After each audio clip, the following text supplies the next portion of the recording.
Hallelujah. ದೇವರ ಪರಿಶುದ್ಧ ನಾಮ ಸ್ತೋತ್ರವಾಗಲಿ. ಕರ್ತನಲ್ಲಿ ಪ್ರೀತಿಯುಳ್ಳ ಸಹೋದರ ಸಹೋದರಿಯರೇ, ಯೇಸುವಿನ ನಾಮದಲ್ಲಿ ನಾನು ನಿಮ್ಮನ್ನು ವಂದಿಸ್ತಾ ಇದ್ದೇನೆ. ಮಾತ್ರವಲ್ಲದೆ ಈ ಸಮಯದಲ್ಲಿ ವಿಶೇಷವಾಗಿ ಈ ಒಂದು ಭಾನುವಾರದ ದಿನದಲ್ಲಿ ಕರ್ತನ ಸನ್ನಿಧಾನದಲ್ಲಿ ನಾವು ಸೇರಿ ಬಂದಿದ್ದೇವೆ. ದೇವರ ಈ ಮಾಧ್ಯಮದ ಮೂಲಕವಾಗಿ ನಿಮ್ಮನ್ನು ಸಂಧಿಸುವಂತೆ ಕೊಟ್ಟಂತ ಕೃಪೆಗೋಸ್ಕರವಾಗಿ ದೇವರಿಗೆ ಸ್ತೋತ್ರವನ್ನು ಸಲ್ಲಿಸುತ್ತೇನೆ. ಕರ್ತನಲ್ಲಿ ಪ್ರೀತಿಯುಳ್ಳ ಆತ್ಮೀಯ ದೇವಜನರೇ, CKF ನ್ಯೂ ಜನರೇಷನ್ ಸಭೆಯ ಪರಿಶುದ್ಧ ಭಾನುವಾರ ಆರಾಧನೆ ಲೈವ್ ಸರ್ವಿಸ್ಗೆ ನಿಮ್ಮನ್ನು ಪ್ರೀತಿಪೂರ್ವಕವಾಗಿ ಆಹ್ವಾನಿಸುವನಾಗಿದ್ದೇನೆ. ಹಾಲೆಲೂಯ. ಎಷ್ಟು ಜನ ಸಂತೋಷವುಳ್ಳವರಾಗಿದ್ದೀರಿ? ನಿಜವಾಗಿ ಸಂತೋಷವುಳ್ಳವರಾಗಿದ್ದೀರಾ? ದೇವರ ಸನ್ನಿಧಾನದಲ್ಲಿ ನಿಜವಾದ ಸಂತೋಷ, ಪರಿಪೂರ್ಣವಾದಂಥ ಸಂತೋಷ ಅಡಕವಾಗಿದೆ ಎಂಬುದಾಗಿ ದೇವರ ವಾಕ್ಯ ಹೇಳುತ್ತದೆ. ಆದರೆ ಅನೇಕ ವೇಳೆಗಳಲ್ಲಿ ನಾವು ಆಲೋಚನೆ ಮಾಡ್ತಾ ಇರ್ಬೋದು, ಇನ್ನೇನು ಲಾಕ್ಡೌನ್ ಮುಗಿದು ಹೋಗ್ತದೆ ಎಂಬುದಾಗಿ. ಯಾವಾಗ ನಮ್ಮ ಸಭೆಗೆ ಹೋದೆವು, ಯಾವಾಗ ದೇವರ ಸೇವಕರನ್ನ ಭೇಟಿಯಾದೆವು, ಯಾವಾಗ ದೇವರ ವಾಕ್ಯವನ್ನು ಒಟ್ಟಾಗಿ ಸೇರಿ ಆರಾಧನೆ ಮಾಡಿ ಆ ಸಭೆಯಲ್ಲಿ ನಾವು ಕೇಳೆವು ಎಂಬ ಆಲೋಚನೆ ನಮ್ಮಲ್ಲಿ ಇದ್ದಿರಬಹುದು. ಆದರೆ ಆ ಒಂದು ಲಾಕ್ಡೌನ್ ಮುಂದುವರೆದ್ರಿಂದ ತಿರುಗಿ ನಮಗೆ ತೊಂದರೆ ಆಗಬಹುದು. ಆದರೆ ದೇವರ ವಾಕ್ಯ ಹೇಳುತ್ತದೆ, ಅನುಕೂಲದ ಸಮಯದಲ್ಲಿಯೂ ಅನಾನುಕೂಲ ಸಮಯದಲ್ಲಿಯೂ ಸಹ ಕರ್ತನ ವಾಕ್ಯವನ್ನು ಸಾರುವವನಾಗು ಎಂಬುದಾಗಿ. ಹೀಗಿರುವಾಗ ಕರ್ತನಲ್ಲಿ ಪ್ರಿಯವಾದವರೇ, ಆತಂಕ, ಬೇಸರ ಅನ್ನುವಂಥದ್ದು ಬೇಡ. ಕುಟುಂಬವಾಗಿ ನೀವು ದೇವರನ್ನು ಆರಾಧಿಸುವಂತೆ ಕೊಟ್ಟಂಥ ದೇವರ ಕೃಪೆಗೋಸ್ಕರವಾಗಿ ದೇವರಿಗೆ ಸ್ತೋತ್ರವನ್ನು ಸಲ್ಲಿಸೋಣ.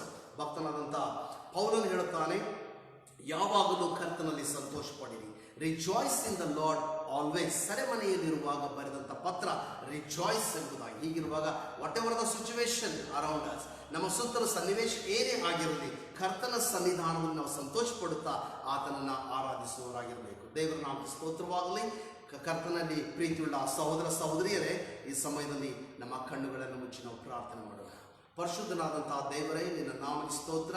ಕರ್ತನಿ ಉದಯ ಕಾಲದಲ್ಲಿ ನಿನ್ನ ಸನ್ನಿಧಾನದಲ್ಲಿ ನಾವು ಸೇರಿ ನಿನ್ನನ್ನು ಆರಾಧಿಸುವಂತೆ, ನಿನ್ನನ್ನು ಸ್ತುತಿಸುವಂತೆ, ನಿನ್ನನ್ನು ಕೊಂಡಾಡುವಂತೆ ದೇವರೇ ಕೊಟ್ಟಂತ ಈ ಶುಭವಾದಂಥ ಸಮಯಕ್ಕೋಸ್ಕರವಾಗಿ ನಾವು ನಿನಗೆ ಸ್ತೋತ್ರವನ್ನು ಸಲ್ಲಿಸ್ತೇವೆ ಸ್ವಾಮಿ. ಕರ್ತನೆ, ಈ ಆನ್ಲೈನ್ ಮೂಲಕವಾಗಿ ಕರ್ತನೆ ಅನೇಕರು ನಾವು ಸಂಧಿಸಲಿಕ್ಕಿರುವಾಗ ಹೃದಯಗಳ ಸಂಗಡ ನೀನು ಮಾತನಾಡು ಸ್ವಾಮಿ. ಈ ಆರಾಧನೆಯಲ್ಲಿ ನಿನ್ನ ಸಿಂಹಾಸನ ಎತ್ತಲ್ಪಡಲಿ, ನಿನ್ನ ನಾಮ ಮಹಿಮೆ ಹೊಂದಲಿ ಕರ್ತನೆ. ಆದಿಯು ಅಂತ್ಯವೂ ನೀನಾಗಿದ್ದುಕೊಂಡು ಎಲ್ಲ ಘನತೆ, ಮಾನ, ಮಹಿಮೆ, ಪ್ರಭಾವಗಳನ್ನು ನೀನು ಹೊಂದಿಕೊಳ್ಳಬೇಕೆಂದು ಯೇಸುವಿನ ನಾಮದಲ್ಲಿ ಬೇಡಿದ್ದೇವೆ, ಆಮೆನ್. ಹಲ್ಲೆಲೂಯಾ. ದೇವರ ನಾಮ ಸ್ತೋತ್ರ. ಈ ಸಮಯದಲ್ಲಿ ಕೆಲವು ಹಾಡುಗಳನ್ನು ಹಾಡಿ ದೇವರ ನಾಮವನ್ನು ನಾವು ಘನಪಡಿಸೋಣ.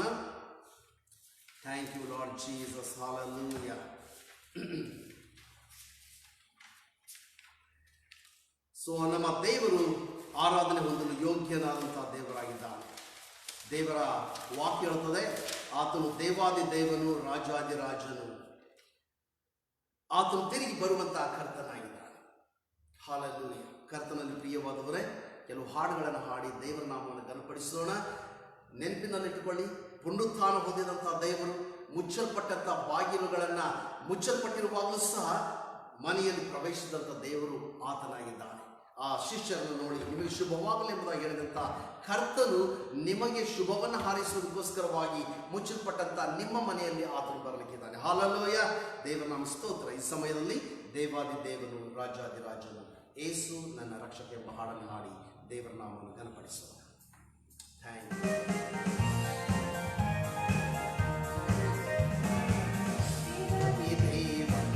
ರಾಜಾದಿರಾಜನು, ಯೇಸು ನನ್ನ ರಕ್ಷಕ, ದೇವಾದಿ ದೇವನು, ರಾಜಾದಿರಾಜನು, ಯೇಸು ನನ್ನ ರಕ್ಷಕ.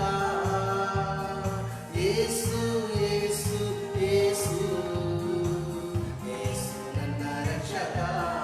ಹಲ್ಲೆಲೂಯಾ. ಯೇಸು ಯೇಸು ಯೇಸು ಯೇಸು ನನ್ನ ರಕ್ಷಕ. ಉನ್ನತದಲ್ಲಿ ಇರುವ ಉನ್ನತನೇ ನೀನು ನನ್ನಲ್ಲಿ ಇರುವೆ, ಸ್ತೋತ್ರ. ಉನ್ನತದಲ್ಲಿ ಇರುವ ಉನ್ನತನೇ ನೀನು ನನ್ನಲ್ಲಿ ಇರುವೆ, ಸ್ತೋತ್ರ. ಆಕಾಶ ಮಂಡಲಗಳ ಸೃಷ್ಟಿಕರ್ತನೇ, ನಿನ್ನ ವಾಕ್ಯದಿಂದ ಸಂತೈಸುವೆ, ಸ್ತೋತ್ರ.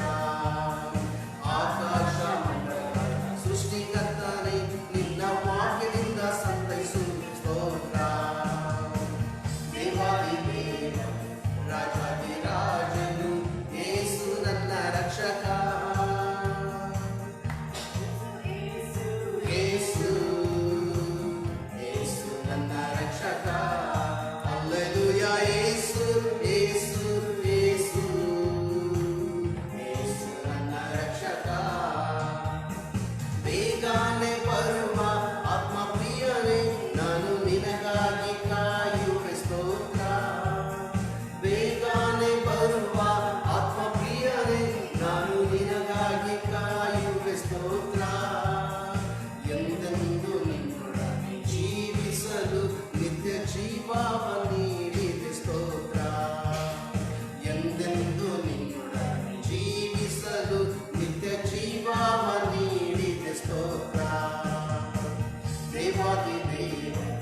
ರಾಜಾದಿರಾಜನು ಯೇಸು ನನ್ನ ರಕ್ಷಕ, ಯೇಸು ಯೇಸು ಯೇಸು ಯೇಸು ನನ್ನ ರಕ್ಷಕ. ಹಲ್ಲೆಲೂಯಾ. ಯೇಸು ಯೇಸು ಯೇಸು ಯೇಸು ನನ್ನ ರಕ್ಷಕ. ಹಲ್ಲೆಲೂಯಾ. ಯೇಸು ಯೇಸು ಯೇಸು ಯೇಸು ನನ್ನ ರಕ್ಷಕ. Hallelujah, hallelujah. ದೇವರ ನಾಮ ಸ್ತೋತ್ರವಾಗಲಿ. ಕರ್ತನಲ್ಲಿ ಪ್ರೀತಿಯುಳ್ಳ ಸಹೋದರ ಸಹೋದರಿಯರೇ, ನಮ್ಮ ದೇವರು ಸ್ತುತಿಗಳ ಮಧ್ಯದಲ್ಲಿ ನಿವಾಸಿಸುವಂತಹ ದೇವರು. ಯಾರು ಸ್ತುತಿಗಳನ್ನ ಯಜ್ಞಗಳನ್ನ ಸಮರ್ಪಿಸುತ್ತಾರೋ ಅವರೇ ನನ್ನನ್ನು ಗೌರವಿಸುವವರು ಎಂಬುದಾಗಿ ಹೇಳಿದ್ದಾರೆ. ಹೀಗಿರುವಾಗ ಕರ್ತನಲ್ಲಿ ಪ್ರಿಯವಾದವರೇ, ನಾವು ಆರಾಧನೆ ಮಾಡುವಂತಹ ಈ ಸ್ಥಳದಲ್ಲಿ ದೇವರ ಪ್ರಸನ್ನತೆ ಇದೆ, ದೇವರ ಮಹಿಮೆ ನಿಮ್ಮ ಮನೆಯಲ್ಲಿ ತುಂಬಿಕೊಂಡಿದೆ. ಹೀಗಿರುವಾಗ ನಮ್ಮ ಹೃದಯದ ಅಂತರಾಳದಿಂದ ನಾವು ಕರ್ತನನ್ನು ಆರಾಧಿಸೋಣ, ಸ್ತುತಿಸೋಣ. ಇರುವಂತಹ ಸ್ಥಳಗಳಲ್ಲಿ ಮೊಣಕಾಲುಗಳನ್ನು ಊರಿ ಅಥವಾ ನೀವು ಎದ್ದು ನಿಂತುಕೊಂಡು ದೇವರನ್ನು ಆರಾಧನೆ ಮಾಡಬಹುದು. ಹೀಗಿರುವಾಗ ಕರ್ತನಲ್ಲಿ ಪ್ರಿಯವಾದವರೇ, ನಮ್ಮ ಹೃದಯದ ಒಂದೇ ಒಂದು ಆಶ್ರಯ ಯೇಸುವಿನ ನಾಮ ಮೇಲಕ್ಕೆ ಎತ್ತಲ್ಪಡಬೇಕು. ಆತನು ಮಹಿಮೆಗೆ ಯೋಗ್ಯನಾದಂತಹ ದೇವರಾಗಿದ್ದಾನೆ, ಮಹತ್ವದಲ್ಲಿ ಜೀವಿಸುವಂತಹ ದೇವರಾಗಿದ್ದಾನೆ. ಆ ಉನ್ನತನಾದಂತಹ ದೇವರನ್ನು ನಾವು ಸ್ತುತಿಸಿ ಆರಾಧಿಸೋಣ. ಕರ್ತನಲ್ಲಿ ಪ್ರಿಯವಾದವರೇ, ಕೈಗಳನ್ನೆತ್ತುವುದಾದರೆ ನಿಮ್ಮ ಕೈಗಳನ್ನೆತ್ತಬಹುದು, ಕೈಗಳ ಜೊತೆಯಲ್ಲಿ ನಿಮ್ಮ ಮನಸ್ಸುಗಳನ್ನು ಸಹ ಎತ್ತಿರಿ ಎಂಬುದಾಗಿ ದೇವರ ವಾಕ್ಯ ಹೇಳುತ್ತದೆ. ಹೀಗಿರುವಾಗ ಕರಗಳ ಜೊತೆಯಲ್ಲಿ ಮನಸ್ಸುಗಳನ್ನೆತ್ತಿ ಹೃದಯದ ಅಂತರಾಳದಿಂದ ದೇವರನ್ನು ನಾವು ಆರಾಧನೆ ಮಾಡೋಣ. Hallelujah. Thank you Jesus, thank you, thank you.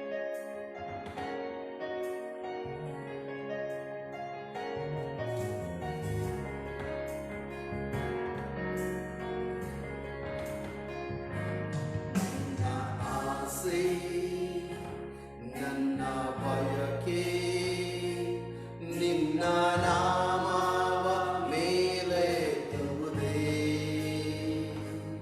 ಮಹಿಮೆಗೆ ಪಾತ್ರ ನೀ, ಮಹತ್ವ ದೇವ ನೀ, ಉನ್ನತನಾದ ನನ್ನ ಯೇಸುವೇ.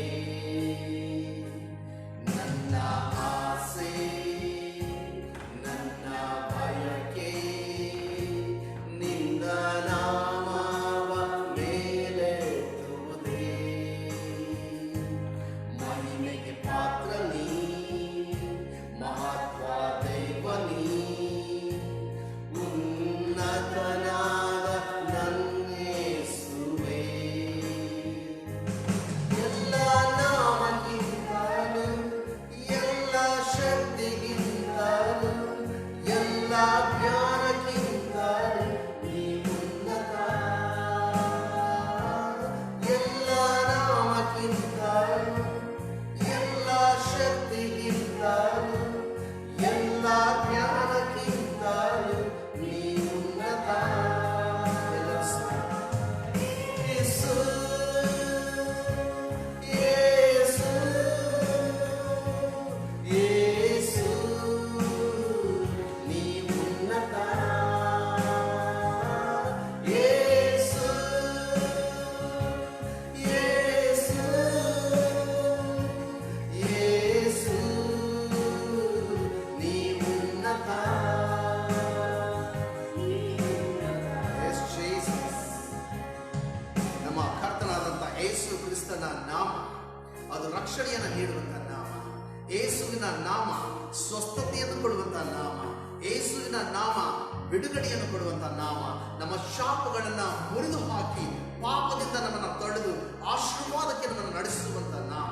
ಆ ಪರಿಶುದ್ಧವಾದಂಥ ನಾಮದಲ್ಲಿ ಶಕ್ತಿ ಅಡಕವಾಗಿದೆ. ಆದುದರಿಂದಲೇ ಆ ದಿನಗಳಲ್ಲಿ ಫರಿಸಾಯರು ಸದ್ದುಕಾಯರು ಬಂದು, ಇಗೋ ಆ ಹೆಸರನ್ನು ಎತ್ತಿ ನೀವು ಇನ್ನು ಮೇಲೆ ಮಾತನಾಡಬಾರದು ಎಂಬುದಾಗಿ ಹೇಳಿದರೆ. ಯಾಕಂದ್ರೆ ಆ ಮಾತಿನಲ್ಲಿ ದೆವ್ವಗಳು ಬಿಟ್ಟು ಹೋಗುತ್ತವೆ, ಆ ಮಾತಿನಲ್ಲಿ ರೋಗಗಳು ವಾಸಿಯಾಗುತ್ತವೆ, ಆ ಮಾತಿನಲ್ಲಿ ಬಿಡುಗಡೆ ಮನುಷ್ಯನಿಗೆ ಉಂಟಾಗುವಂಥದ್ದಾಗಿದೆ. ಆ ಪರಿಶುದ್ಧ ಜೀವವುಳ್ಳ ದೇವರ ನಾಮವನ್ನ ನಾನು ನೀವು ಆರಾಧಿಸ್ತಾ ಇದ್ದೇವೆ.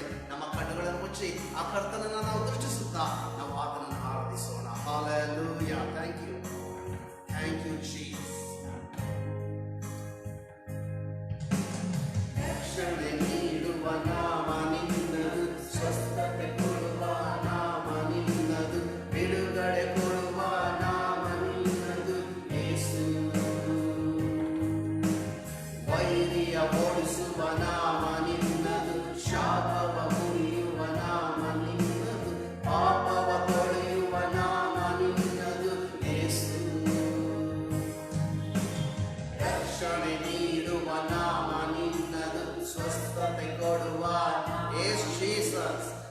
ಬಿಡುಗಡೆ ಕೊಡುವ ನಾಮ ನಿನ್ನದು ಯೇಸು. ವೈರಿಯ ಓಡಿಸುವ ನಾಮ ನಿನ್ನದು, ಶಾಪವ ಮುರಿಯುವ ನಾಮ ನಿನ್ನದು, ಪಾಪವ ತೊಳೆಯುವ ನಾಮ ನಿನ್ನದು ಯೇಸು. ಎಲ್ಲ ಶಾಪ ಮುರಿಯುವುದು, ಎಲ್ಲ ವ್ಯಾಧಿ ನೀಡುವುದು, ಎಲ್ಲ ಪಾಪ ನೀಡುವುದು ನಿನ್ನ ನಾಮವೇ. ಎಲ್ಲ ಶಾಪ ಮುರಿಯುವುದು, ಎಲ್ಲ ವ್ಯಾಧಿ ನೀಡುವುದು, ಎಲ್ಲ ಪಾಪ ತೀರುವುದು ನಿನ್ನ ನಾಮವೇ. ಯೇಸು. ಎಲ್ಲರೂ ಸೇರಿ ದೇವರ ಆರಾಧನೆ ಮಾಡೋಣ. ಆ ಯೇಸುವಿನ ನಾಮವನ್ನು ನಾವು ಕೊಂಡಾಡೋಣ. ಯೇಸು ಲಾರ್ಡ್ ಜೀಸಸ್. ಹೌದು ರಾಜನೇ, ಉನ್ನತನಾದಂಥ ಕರ್ತನ ಸ್ವಾಮಿ. ಯೇಸು, ಯೇಸು, ನೀ ಉನ್ನತ, ನೀ ಉನ್ನತ. ನನ್ನ ಆಸೆ, ನನ್ನ ಬಯಕೆ ನಿನ್ನ ನಾಮವ ಮೇಲೆತ್ತುವುದೇ. ಮಹಿಮೆಗೆ ಪಾತ್ರ ನೀ, ಮಹತ್ವ ದೇವ ನೀ, ಉನ್ನತನಾದ ನನ್ನೇಸುವೆ. ನನ್ನ ಆಸೆ, ನನ್ನ ಬಯಕೆ ನಿನ್ನ ನಾಮವ ಮೇಲೆತ್ತುವುದೇ.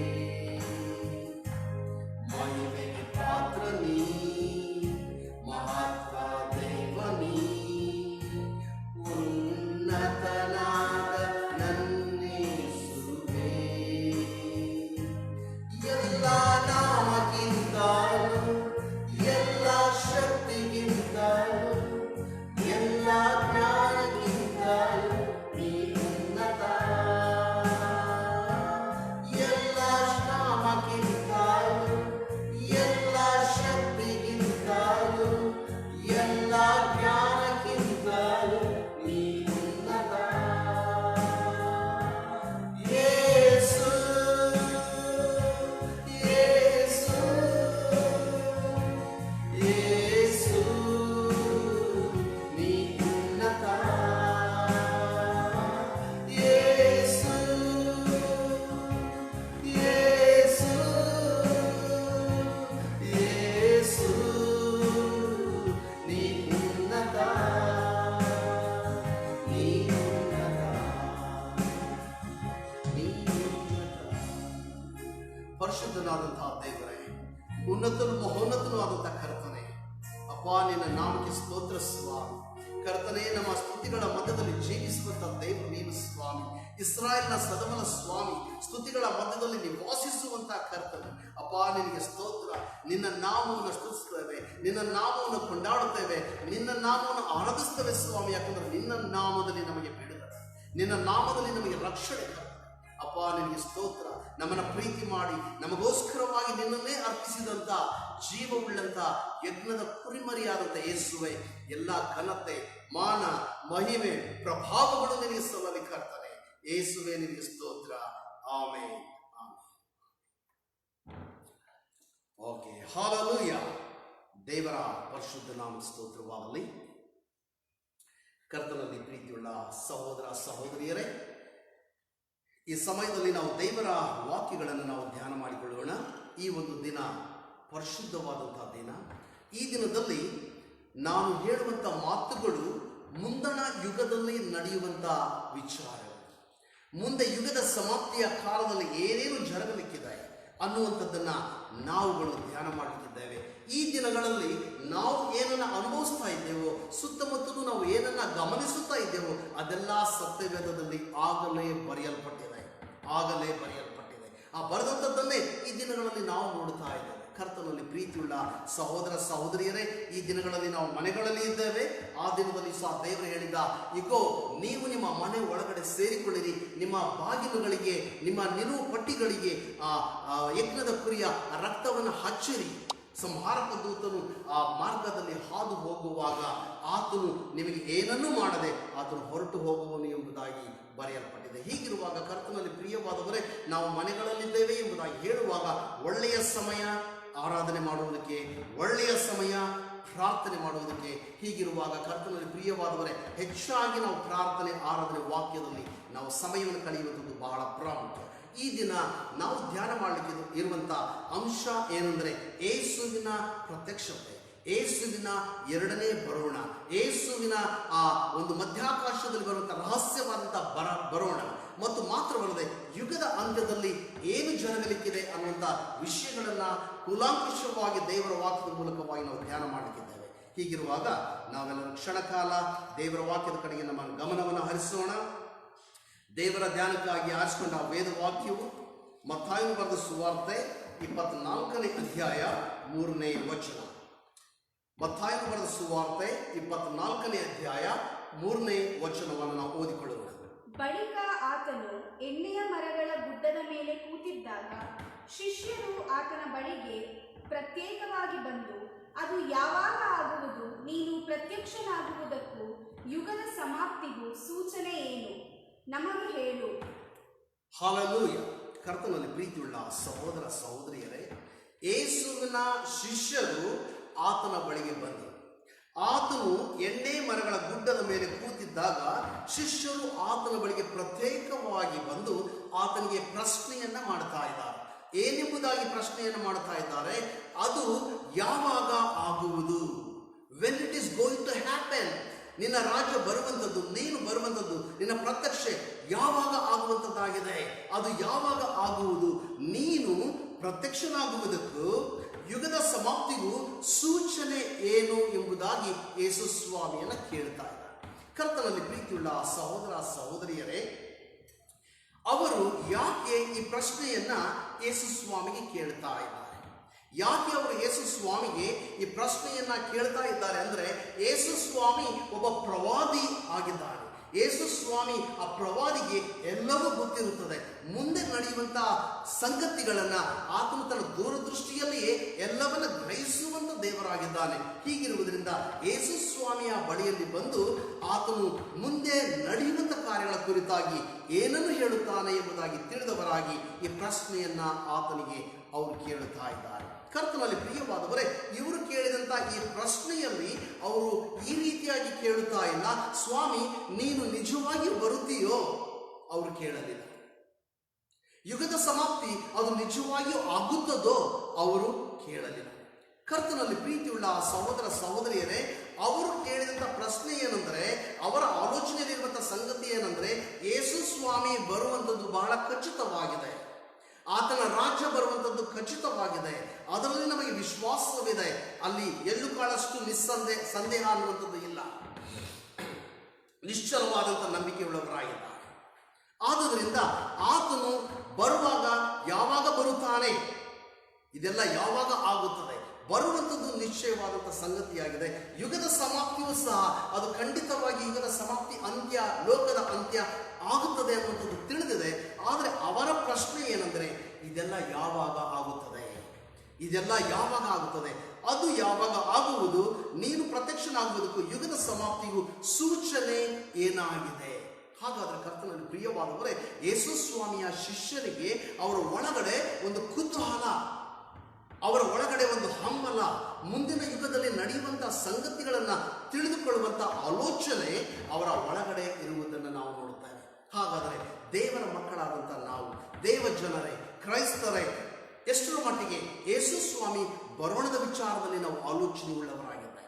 ಯುಗದ ಸಮಾಪ್ತಿ ಅದು ಬೇಗನೆ ಆಗಲಿಕ್ಕಿದೆ ಅನ್ನುವಂಥದ್ದನ್ನು ಯಾವಾಗ ನಾವು ಆಲೋಚನೆ ಮಾಡಿ ಕುತೂಹಲದಿಂದ ಅದನ್ನು ಎದುರು ನೋಡ್ತಾ ಇದ್ದೇವೆ. ನಮ್ಮೆಲ್ಲರಿಗೂ ನಂಬಿಕೆ ಇದೆ, ನಮ್ಮೆಲ್ಲರಿಗೂ ನಿರೀಕ್ಷೆ ಇದೆ, ಇವು ಜರುಗುತ್ತವೆ ಎಂಬ ನಿರೀಕ್ಷೆ ಇದೆ. ಆದರೆ ಯಾವಾಗ ಜರುಗಬಹುದು ಆ ಒಂದು ಆಲೋಚನೆ ನಮ್ಮ ಮನಸ್ಸಿನಲ್ಲಿ ಇಲ್ಲದೆ, ಆ ಕುತೂಹಲ ಅನ್ನುವಂಥದ್ದು ನಮ್ಮ ಮನಸ್ಸಿನಲ್ಲಿ ಇಲ್ಲದೆ, ನಾವು ನಮ್ಮ ಪಾಡಿಗೆ ನಾವು ಜೀವಿಸ್ತಾ ಇದ್ದೇವೆ. ನಮಗೆ ದೇವರ ಅವಶ್ಯಕತೆ ಇದೆ. ಯಾಕೆ ಅವಶ್ಯಕತೆ ಇದೆ? ನಮಗೆ ಹುಷಾರಿಲ್ಲದೆ ಇರುವಾಗ ದೇವರು ಸ್ವಸ್ಥ ಮಾಡಬೇಕು. ನಮಗೆ ಅವಶ್ಯಕತೆ ಹಣದ ತೊಂದರೆ ಇರುವಾಗ ದೇವರು ಹಣದ ಕೊರತೆಯನ್ನು ನೀಗಿಸಬೇಕು. ನಾವು ಸೋತು ಹೋಗುವಾಗ ಆತನು ನಮ್ಮನ್ನು ಬಲಪಡಿಸಬೇಕು, ಜಯವನ್ನು ಕೊಡಬೇಕು. ನಮ್ಮ ಜೀವಿತದಲ್ಲಿರುವಂಥ ಎಲ್ಲ ಸಂಗತಿಗಳಿಗೆ ದೇವರು ಉತ್ತರವನ್ನು ಕೊಡುವವನಾಗಿರಬೇಕು. ಅದಕ್ಕೋಸ್ಕರವಾಗಿ ದೇವರ ಅವಶ್ಯಕತೆ ಅಷ್ಟಕ್ಕೆ ಮಾತ್ರ ನಮಗಿದೆ ಹೊರತಾಗಿ ಆತನು ಯಾವಾಗ ಬರುತ್ತಾನೆ, ಆತನು ಯಾವಾಗ ಬರುತ್ತಾನೆ, ಆತನ ಬರುವಿಕೆ ಯಾವಾಗ ಸಂಭವಿಸಲಿಕ್ಕಿದೆ, ಅಂತ್ಯದಲ್ಲಿ ಏನೇನು ಜರುಗುತ್ತಾ ಇದೆ, ಆ ಒಂದು ಕುತೂಹಲ ನಮ್ಮಲ್ಲಿ ಇಲ್ಲ.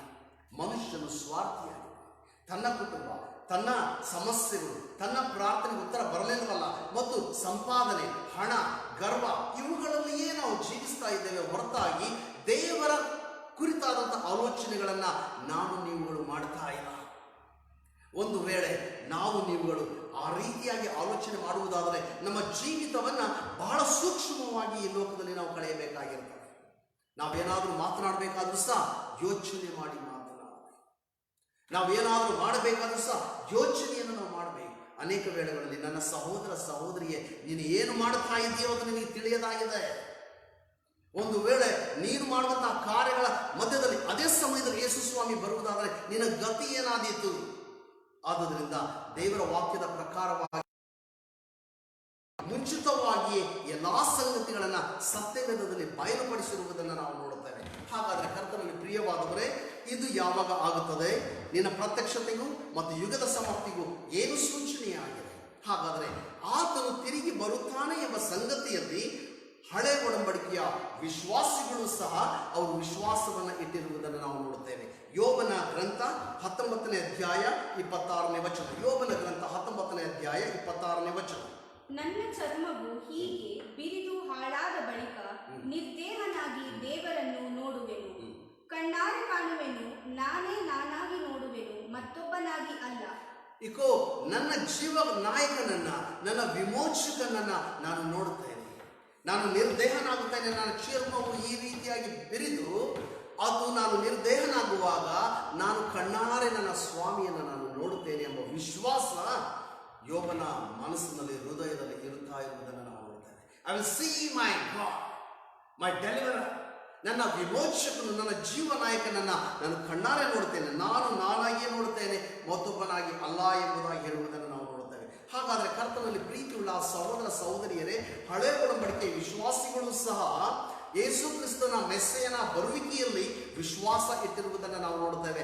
ಮಾತ್ರವಲ್ಲದೆ ಯಾಕೋಬನು ಸಹ ಸಂಗತಿಗಳನ್ನು ಮೊದಲೇ ಮುಂಚಿತವಾಗಿ ಆತನು ಪ್ರಕಟಪಡಿಸಿರುವುದನ್ನು ನಾವು ನೋಡ್ತೇವೆ. ಆದಿಕಾಂಡ 49, 11, 12, 13ನೇ ವಚನದಲ್ಲಿ. ಹಾಗಾದರೆ ಕರ್ತನಲ್ಲಿ ಪ್ರಿಯವಾದವರೇ, ಹಳೆ ಒಡಂಬಡಿಕೆ ವಿಶ್ವಾಸಿಗಳು ಅದರ ವಿಶ್ವಾಸವನ್ನು ಇಟ್ಟಿದ್ರು. ಮಾತ್ರವಲ್ಲ, ಅದರ ಕುರಿತಾಗಿ ಸತ್ಯವೇದ ಅಲ್ಲಲ್ಲಿ ತಿಳಿಸುವುದನ್ನು ನಾವು ನೋಡುತ್ತೇವೆ. ದೇವದೂತರುಗಳು ಆತನ ಬರುವಿಕೆಯ ಕುರಿತಾಗಿ ಮಾತನಾಡಿದ್ದಾರೆ. ಅಪೊಸ್ತಲರ ಕೃತ್ಯಗಳು 1ನೇ ಅಧ್ಯಾಯ 11ನೇ ವಚನದಲ್ಲಿ, ನಿಮ್ಮ ಮನೆಗಳಲ್ಲಿ ನೀವು ಓದಿಕೊಳ್ಳಿ, ಬರೆದುಕೊಳ್ಳಿ. ಅಪೊಸ್ತಲರ ಕೃತ್ಯಗಳು 1:11ನೇ ವಚನ. ಗಲಿಲಾಯದವರೇ, ನೀವು ಮೇಲಕ್ಕೆ ಏನು ನೋಡ್ತಾ ಇದ್ದೀರಿ? ಯಾವ ರೀತಿಯಾಗಿ ಯೇಸು ಸ್ವಾಮಿ ಆತನು ಎತ್ತಲ್ಪಟ್ಟಿದ್ದಾನೋ ಅದೇ ಯೇಸು ಅದೇ ಸ್ಥಳದಲ್ಲಿ ಹಾಗೆಯೇ ಇಳಿದು ಬರುವುದನ್ನು ನೀವು ನೋಡುವಿರಿ ಎಂಬುದಾಗಿ. ಹಾಗಾದರೆ ದೇವದೂತರುಗಳು ಅದನ್ನು ಪ್ರಕಟಪಡಿಸಿದ್ದಾರೆ. ಮಾತ್ರವಲ್ಲದೆ ಅಪೊಸ್ತಲರು ಸಹ ಅದರ ಕುರಿತಾಗಿ ಹೇಳಿದ್ದಾರೆ. ಈಗ ಆತನು ಮೇಘವಾಹನನಾಗಿ ದೇವದೂತರ ಸಂಗಡ ಆತನು ಇಳಿದು ಬರುವನು. ಆತನು ಮಧ್ಯಾಕಾಶಕ್ಕೆ ಇಳಿದು ಬರುವಾಗ ಸತ್ತವರು ಎದ್ದು ಬರುವರು, ಮಹಿಮಾ ಶರೀರವನ್ನು ಧರಿಸಿಕೊಳ್ಳುವರು. ಜೀವವುಳ್ಳಂಥ ನಾವುಗಳು ಕ್ಷಣ ಮಾತ್ರದಲ್ಲಿ ಮಾರ್ಪಾಡಾಗಿ ಅಮರ ಶರೀರವನ್ನು ಹೊಂದಿದವರಾಗಿ ಮೇಘವಾಹನರಾಗಿ ಪಕ್ಕನೆ ನಾವು ಮಧ್ಯಾಕಾಶದಲ್ಲಿ ಆತನ ಸಂಧಿಸುವುದಕ್ಕೆ ನಾವು ಹೋಗುತ್ತೇವೆ ಎಂಬುದಾಗಿ ಅಪೊಸ್ತಲರು ಹೇಳಿರುವುದನ್ನು ನಾವು ನೋಡುತ್ತೇವೆ. 1ನೇ ಥೆಸಲೋನಿಕ 4ನೇ ಅಧ್ಯಾಯ 16ನೇ ವಚನ, ಇಬ್ರಿಯ 10ನೇ ಅಧ್ಯಾಯ 37ನೇ ವಚನ. ಮಾತ್ರವಲ್ಲದೆ ಯೇಸು ಸ್ವಾಮಿಯು ಸಹ ಆತನು ಹೇಳಿದ್ದಾನೆ. ಈ ಲೋಕದಲ್ಲಿ ಇರುವಂಥ ಸಮಯದಲ್ಲಿ ಯೇಸು ಸ್ವಾಮಿ ತನ್ನ ಶಿಷ್ಯರಿಗೆ ಹೇಳಿದ್ದಾನೆ, ನಿಮ್ಮ ಹೃದಯವು ಕಳವಳಗೊಳ್ಳದೇ ಇರಲಿ, ನಾನು ಹೊರಟು ಹೋಗಿ ಸ್ಥಳವನ್ನು ನಾನು ಸಿದ್ಧ ಮಾಡುತ್ತೇನೆ. ನಾನು ಸ್ಥಳವನ್ನು ಸಿದ್ಧ ಮಾಡಿದ ಮೇಲೆ ತಿರುಗಿ ನಾನು ಬರುತ್ತೇನೆ, ನಾನಿರುವಂಥ ಸ್ಥಳದಲ್ಲಿ ನಿಮ್ಮನ್ನು ಕರೆದೊಯ್ಯುತ್ತೇನೆ. So the Lord has spoken already. ಮುಂಚಿತವಾಗಿ ಯೇಸು ಸ್ವಾಮಿ ತನ್ನ ಬರುವಿಕೆ ಕುರಿತಾಗಿ ಆತನು ಹೇಳಿದ್ದಾನೆ, ಮಾತನಾಡಿದ್ದಾನೆ. ಮಾತ್ರವಲ್ಲದೆ ಕರ್ತನಲ್ಲಿ ಪ್ರಿಯವಾದವರೇ, ಹಳೆ ಒಡಂಬಡಿಕೆಯ ಪ್ರವಾದಿಗಳು ಸಹ ಆತನ ಬರುವಿಕೆಯ ಕುರಿತಾಗಿ ಸ್ಪಷ್ಟವಾಗಿ ಹೇಳಿರುವುದನ್ನು ನಾವು ನೋಡುತ್ತೇವೆ. ಜಕರೀಯನ ಗ್ರಂಥ 14ನೇ ಅಧ್ಯಾಯ 1ನೇ ವಚನದಲ್ಲಿ ಈ ರೀತಿಯಾಗಿ ಬರೆಯಲ್ಪಟ್ಟಿದೆ, behold the day of the Lord cometh, behold the day of the Lord cometh. ಕರ್ತನ ದಿನವು ಬರುತ್ತಲಿದೆ ಎಂಬುದಾಗಿ ಹೇಳುವುದನ್ನು ನಾವು ನೋಡುತ್ತೇವೆ. ಹಾಗಾದರೆ ಕರ್ತನಲ್ಲಿ ಪ್ರೀತಿಯುಳ್ಳ ಸಹೋದರ ಸಹೋದರಿಗೆ, ಯಾಕೆ ದೇವರು ಕರ್ತನ ದಿನ ಬರುತ್ತಾ ಇದೆ ಎಂಬುದಾಗಿ ಆತನು ತಿಳಿಸುತ್ತಾ ಇದ್ದಾನೆ. Why the Lord is informing us about his coming. Why is saying behold the day of the Lord cometh. ಯಾಕೆ ಆ ದಿನದ ಕುರಿತಾಗಿ ಆತನು ನಮಗೆ ಮಾಹಿತಿಯನ್ನು ಕೊಡ್ತಾ ಇದ್ದಾನೆ? ಆಲೋಚನೆ ಮಾಡಿ ನೋಡಿ. ಯಾಕೆ ಆತನು ಮುಂಚಿತವಾಗಿ ನಮಗೆ ತಿಳಿಸ್ತಾ ಇದ್ದಾನೆಂದರೆ, ನಾನು ನೀನು ಎಚ್ಚರವಾಗಿರಬೇಕು. ಎರಡನೆಯದಾಗಿ ಸಿದ್ಧತೆಯುಳ್ಳವರಾಗಿರಬೇಕು. ಎಚ್ಚರ ಉಳ್ಳವರಾಗಿ ನಮ್ಮ ಜಾಗರೂಕತೆಯಿಂದ ನಮ್ಮ ಹೃದಯಗಳನ್ನು ಕಾಪಾಡಿಕೊಂಡು ಎಚ್ಚರಿಕೆ ವಹಿಸಿ ನಾವು ಜೀವಿಸಬೇಕು. ಮಾತ್ರವಲ್ಲ, ಆತನ ಬರುವಿಕೆಗೆ ನಮ್ಮನ್ನು ನಾವು ಸಿದ್ಧಪಡಿಸಿಕೊಳ್ಳಬೇಕು. ಈ ಎರಡು ಕಾರಣಗಳಿಂದ ದೇವರು ಮುಂಚಿತವಾಗಿ ಎಲ್ಲ ಸಂಗತಿಗಳನ್ನು ತಿಳಿಸುವುದನ್ನು ನಾವು ನೋಡುತ್ತೇವೆ. ಹಾಗಾದರೆ ಕರ್ತನಲ್ಲಿ ಪ್ರೀತಿಯುಳ್ಳ ಸಹೋದರ ಸಹೋದರಿಯೇ, ಆತನ ಬರುವಿಕೆಯ ಸಮಯದಲ್ಲಿ ಆತನು ಮುಂಚಿತವಾಗಿ ಸೂಚನೆಗಳನ್ನು ಹೇಳಿದ್ದಾನೆ. ಏನೇನು ಈ ಲೋಕದಲ್ಲಿ ನಡೆಯುತ್ತದೆ ಎಂಬುದಾಗಿ, ಆತನ ಪ್ರತ್ಯಕ್ಷತೆ ಮತ್ತು ಲೋಕದ ಸಮಾಪ್ತಿ ಆಗುವಂಥ ದಿನಗಳಲ್ಲಿ ಏನೇನು ಜರುಗುತ್ತದೆ ಎಂಬುದಾಗಿ ದೇವರ ವಾಕ್ಯದಲ್ಲಿ ಬರೆದಿರುವುದನ್ನು ನಾವು ನೋಡುತ್ತೇವೆ. ಎರಡನೇ ಪೇತ್ರ 3:7 ಬರೆಯಲ್ಪಟ್ಟಿದೆ, ನಾಶನಕ್ಕೆ ಈ ಪ್ರಪಂಚವು ಸಿದ್ಧವಾಗುತ್ತಾ ಇದೆ. ಬೆಂಕಿಯಿಂದ ನಾಶವಾಗುವುದಕ್ಕೋಸ್ಕರವಾಗಿ ಸಿದ್ಧವಾಗುತ್ತದೆ ಇದೆ ಎಂಬುದಾಗಿ ಬರೆದಿರುವುದನ್ನು ನಾವು ನೋಡುತ್ತೇವೆ. ಹಾಗಾದರೆ ಕರ್ತನಲ್ಲಿ ಪ್ರಿಯವಾದವರೇ, ಈಗ ಏನು ನಡೆಯುತ್ತಾ ಇದೆಯೋ ಇದು ಅಲ್ಪವಾದದ್ದು. ಇನ್ನು ನಡೆಯಬೇಕಾದಂಥ ಸಂಗತಿಗಳು ಬಹಳವಾಗಿ ಎಂಬುದನ್ನು ನಾವು ನೋಡುತ್ತೇವೆ. ಆ ದಿನದಲ್ಲಿ ಅಲ್ಲಲ್ಲಿ ಯುದ್ಧಗಳು ನಡೆಯುತ್ತವೆ ಎಂಬ ಸಮಾಚಾರವು ನಿಮ್ಮ ಕಿವಿಗೆ ಬೀಳುತ್ತದೆ. ಭಯಂಕರವಾದಂಥ ಯುದ್ಧಗಳು. ಮಾತ್ರವಲ್ಲ, ಅಲ್ಲಲ್ಲಿ ಬರಗಾಲಗಳು ಉಂಟಾಗುತ್ತವೆ. ಮಳೆ ಇಲ್ಲದೆ ಬರಗಾಲ ಉಂಟಾಗಿ, ಅಂತಿಂತ ಬರಗಾಲವಲ್ಲ, ಹಳೆ ಒಡಂಬಡಿಕೆಯಲ್ಲಿ ಎಲಿಯನ ಕಾಲದಲ್ಲಿ ಉಂಟಾದಂಥ ಬರಗಾಲಗಳು ಬರುತ್ತವೆ. ಮಾತ್ರವಲ್ಲದೆ, ಮತ್ತು ಈ ಕಡೆ ದಿನಮಾನಗಳಲ್ಲಿ ಸುಳ್ಳು ಪ್ರವಾದಿಗಳು ಬರ್ತಾರೆ. ಆದುದರಿಂದ ದೇವರ ಮಕ್ಕಳಾದಂಥ ನಮಗೆ ದೇವರು ಹೇಳುವಂಥದ್ದೇನೆ, ಎಚ್ಚರಿಕೆಯಾಗಿರು. ಸುಳ್ಳು ಪ್ರವಾದಿಗಳು ಬರುತ್ತಾರೆ. ಅವರನ್ನು ನಾನು ಕಳಿಸದೇ ಇದ್ದರೂ ಸಹ ದೇವರು ನನ್ನನ್ನು ಕಳಿಸಿದ್ದಾನೆ ಎಂಬುದಾಗಿ ನಿಮ್ಮ ಬಳಿಯಲ್ಲಿ ಬರುತ್ತಾರೆ. ನಾನು ಅವರಿಗೆ ಮಾತುಗಳನ್ನು ಹೇಳದೇ ಇದ್ದರೂ ಸಹ ಕರ್ತನು ಇಂತೆನ್ನುತ್ತಾನೆ ಎಂಬುದಾಗಿ ಹೇಳುತ್ತಾರೆ. ಹೀಗಿರುವುದರಿಂದ ಎಚ್ಚರಿಕೆಯಾಗಿರಲಿ. ಎಲ್ಲ ಪ್ರವಾದನೆಗಳು ದೇವರಿಂದ ಬಂದಂಥ ಪ್ರವಾದನೆಗಳಲ್ಲ. ಆಯಾ ಪ್ರವಾದನೆಗಳು ಯಾವ ಆತ್ಮನಿಂದ ಬಂದಿವೆ ಪರೀಕ್ಷೆ ಮಾಡಬೇಕು. Discern the things. ಆ ಡಿಸರ್ನಿಂಗ್ ಕೆಪಾಸಿಟಿ ಅನ್ನುವಂಥದ್ದು ನಮ್ಮ ಆತ್ಮಿಕ ಜೀವಿತದಲ್ಲಿ ನಾವು ಬೆಳೆಸಿಕೊಳ್ಳಬೇಕು.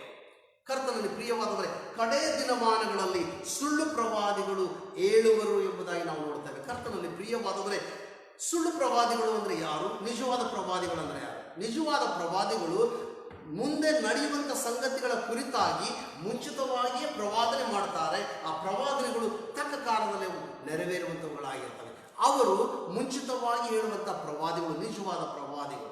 ಸುಳ್ಳು ಪ್ರವಾದಿಗಳು ಎಂಬುದಾಗಿ ಹೇಳುವಾಗ ಅಲ್ಲಲ್ಲಿ ಹೋಗಿ ಕೆಲವು ವಿಷಯಗಳನ್ನು ಕಲೆಕ್ಟ್ ಮಾಡಿಕೊಂಡು ಬಂದು, ದೇವರು ನನಗೆ ಮಾತನಾಡಿದ, ದೇವರು ನನ್ನ ಕನಸಿನಲ್ಲಿ ಕಂಡ, ದೇವರು ನನಗೆ ದರ್ಶನವನ್ನು ಕೊಟ್ಟ, ದೇವರು ಇಂತೆನ್ನುತ್ತಾನೆ ಎಂಬುದಾಗಿ ಹೇಳುವಂತಹ ಜನ. Because they do not know what is going to happen in future. ಮುಂಚಿತವಾಗಿ ಅವರಿಗೆ ದೇವರು ಪ್ರಕಟಪಡಿಸಿರುವುದಿಲ್ಲ.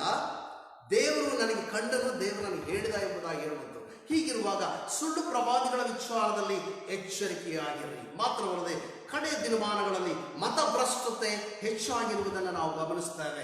ಮಾತ್ರವಲ್ಲ, ಅತಿಯಾದ ಪಾಪವು ಲೋಕದಲ್ಲಿ ಹೆಚ್ಚಾಗುತ್ತದೆ. ಆ ದಿನಗಳು ಹೇಗಿರ್ತವೆ ಎಂಬುದಾಗಿ ದೇವರ ವಾಕ್ಯದಲ್ಲಿ ನಾವು ನೋಡ್ತೇವೆ. ಆ ಕೊನೆ ದಿನಮಾನಗಳು ನೋಹನನ ದಿನದ ಹಾಗಿರುತ್ತವೆ. ನೋಹನನ ದಿನದಲ್ಲಿ ಜನರು ಹೇಗಿದ್ದರು? ಭೂಮಿಯ ಮೇಲೆ ಪಾಪವು ಹೆಚ್ಚುತ್ತಾ ಬಂತು.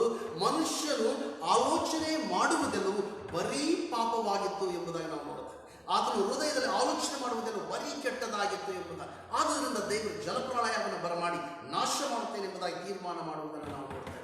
ಹಾಗಾದರೆ ಕರ್ತನಲ್ಲಿ ಪ್ರೀತಿಯುಳ್ಳ ಸಹೋದರ ಸಹೋದರಿಯರೇ, ಈ ದಿನಗಳಲ್ಲಿ ನಾವು ನೋಡುವಾಗ ಎಲ್ಲಿ ನೋಡಿದರೂ ಪಾಪ, ಎಲ್ಲಿ ನೋಡಿದರೂ ಅಪರಾಧಗಳು, ಎಲ್ಲಿ ನೋಡಿದರೂ ಸಹ ಪಾಪದ ಆಲೋಚನೆಗಳು.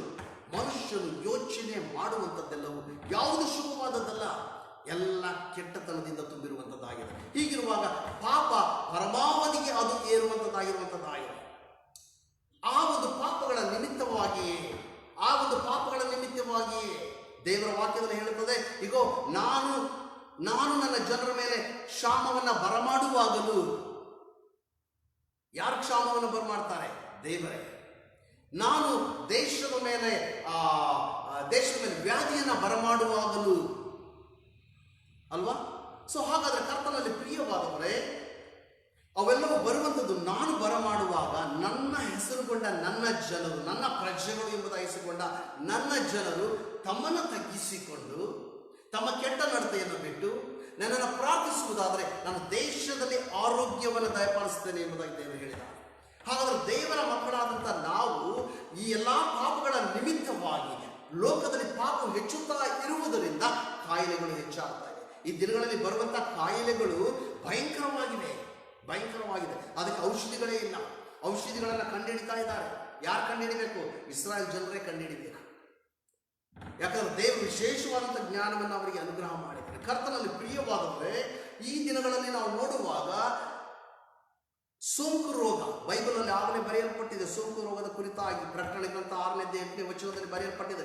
ಈಗ ಸೋಂಕು ಒಬ್ಬರಿಂದ ಹರಡುವಂತ ರೋಗ.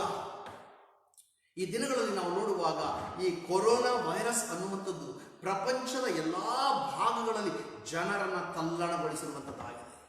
ಎಲ್ಲ ಜನರು ಭಯಪಟ್ಟು ಏನಾಗಿತ್ತು ಎಂಬುದಾಗಿ ಆಲೋಚನೆ ಮಾಡಿ ಭಯಪಡುವವರಾಗಿದ್ದಾರೆ. ಕರ್ತನಲ್ಲಿ ಪ್ರಿಯವಾದವರೇ, ಸತ್ಯವಾಗಿ ನಾನು ಹೇಳ್ತೇನೆ, ಈಗ ಏನು ನಡೆಯುತ್ತಾ ಇದೆಯೋ ಇದು ನಿಜವಾದದ್ದಲ್ಲ, ಇದು sample.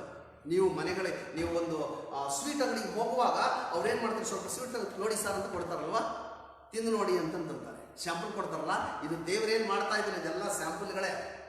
Sample, it is not a big thing.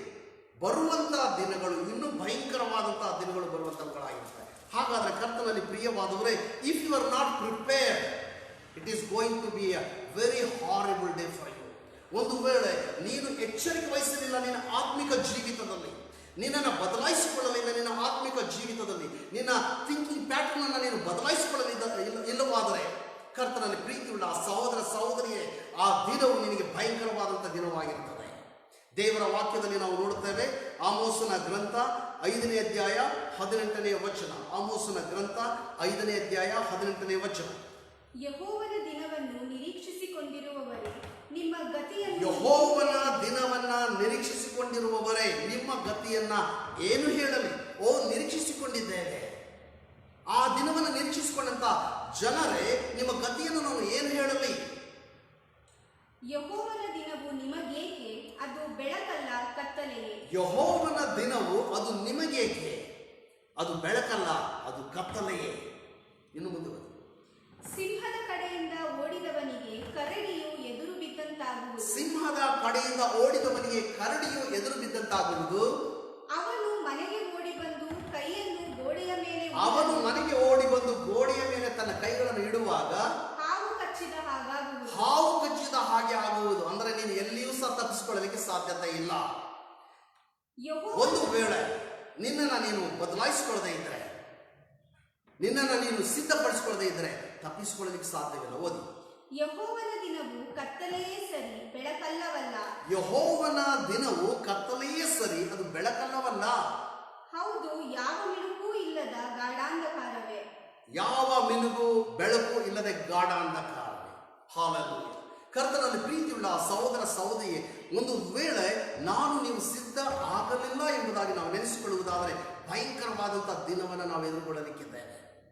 ಆ ದಿನದಲ್ಲಿ ಏನಾಗ್ತದೆ? ಪ್ರಕಟಣೆ ಗ್ರಂಥ 6ನೇ ಅಧ್ಯಾಯ 14 ಮತ್ತು 15ನೇ ವಚನ. ಪ್ರಕಟಣೆ ಗ್ರಂಥ 6ನೇ ಅಧ್ಯಾಯ 14, 15ನೇ ವಚನ. ಆಕಾಶವು ಸುರುಳಿಯ ಹಾಗೆ ಸುತ್ತಲ್ಪಟ್ಟು ಹೋಗಿಬಿಟ್ಟಿತು. ಎಲ್ಲಾ ಬೆಟ್ಟಗಳು ದ್ವೀಪಗಳು ತಮ್ಮ ತಮ್ಮ ಸ್ಥಳಗಳಿಂದ ಚಲಿಸಿದವು. ಇದಲ್ಲದೆ ಭೂರಾಜರು, ಪ್ರಭುಗಳು, ಸಹಸ್ರಾಧಿಪತಿಗಳು, ಐಶ್ವರ್ಯವಂತರು, ಪರಾಕ್ರಮಶಾಲಿಗಳು, ಎಲ್ಲಾ ದಾಸರು, ಸ್ವತಂತ್ರರು, ಬೆಟ್ಟಗಳ ಗವಿಗಳಿಗೂ ಬಂಡೆಗಳ ಸಂದುಗಳಿಗೂ ಓಡಿ ಹೋಗಿ ತಮ್ಮನ್ನು ಮರೆಮಾಡಿಕೊಂಡು ಬೆಟ್ಟಗಳಿಗೂ ಬಂಡೆಗಳಿಗೂ ನಮ್ಮ ಮೇಲೆ ಬೀಳಿರಿ. ಸಿಂಹಾಸನದ ಮೇಲೆ ಕೂತಿರುವಾತನ ಮುಖಕ್ಕೂ ಯಜ್ಞದ ಕುರಿಯಾದಾತನ ಕೋಪಕ್ಕೂ ನಮ್ಮನ್ನು ಮರೆಮಾಡಿ. ಬಂಡೆಗಳೇ ನಮ್ಮ ಮೇಲೆ ಬೀಳಿರಿ. ಯಜ್ಞದ ಕುರಿಮರಿಯಾದಂತಹ ಆ ಯೇಸುವಿನ ಮುಖವನ್ನು ನಾವು ನೋಡಲು ಸಾಧ್ಯವಿಲ್ಲ, ನಮ್ಮನ್ನು ಮರೆ ಮಾಡಿರಿ ಎಂಬುದಾಗಿ ಬಂಡೆಗಳ ಹತ್ತಿರ, ಗುಡ್ಡಗಳ ಹತ್ತಿರ, ಬೆಟ್ಟಗಳ ಹತ್ತಿರ ಹೋಗಿ ಬಂಡೆಗಳೇ ನಮ್ಮ ಮೇಲೆ ಬೀಳಿರಿ ಎಂಬುದಾಗಿ ಹೇಳುವಂತಹ ದಿನ, ಅವಿತುಕೊಳ್ಳುವಂತಹ ದಿನ. ಆ ಸಮಯದಲ್ಲಿ ಎಲ್ಲೂ ಸಹ ನೀನು ಅವಿತುಕೊಳ್ಳಲಿಕ್ಕೆ ಸಾಧ್ಯ ಆಗುವುದಿಲ್ಲ. ಸಾಧ್ಯ ಆಗೋದಿಲ್ಲ. ಅನೇಕ ಸಾರಿ ನಿಮ್ಮ ಮನೆ ಹಿತ್ತಲುಗಳಲ್ಲಿ ನೋಡ್ರಿ, ಮನೆ ಹಿತ್ತಲಲ್ಲಿ ದೊಡ್ಡ ಬಂಡೆಗಳಿರ್ತವೆ, ಹಳೇ ಬಂಡೆಗಳು. ಆ ಬಂಡೆಗಳನ್ನು ಎತ್ತರಿ ಅದ್ರ ಕೆಳಗಡೆ ಕ್ರಿಮಿಗಳಿರ್ತವೆ. ಆ ಕ್ರಿಮಿಗಳು, ಆ ಹುಳಗಳು, ಅವು ಆ ಬೆಳಕು ಬಿದ್ದ ತಕ್ಷಣ ಓಡೋಗ್ಬಿಡ್ತವೆ, ಚಕ್ ಚಕ್ ಚಕ್ ಚಕ್ ಅಂತ ಓಡಿ ಕಾಣಿಸದೇ ಇದೆ. ಆಮೇಲೆ ಆ ಬಂಡೆಯನ್ನು ಹಾಗೆ ಹಾಕಿ ಮತ್ತೆ ಎಲ್ಲ ಬಂದು ಅಲ್ಲಿ ಸೇರ್ತವೆ.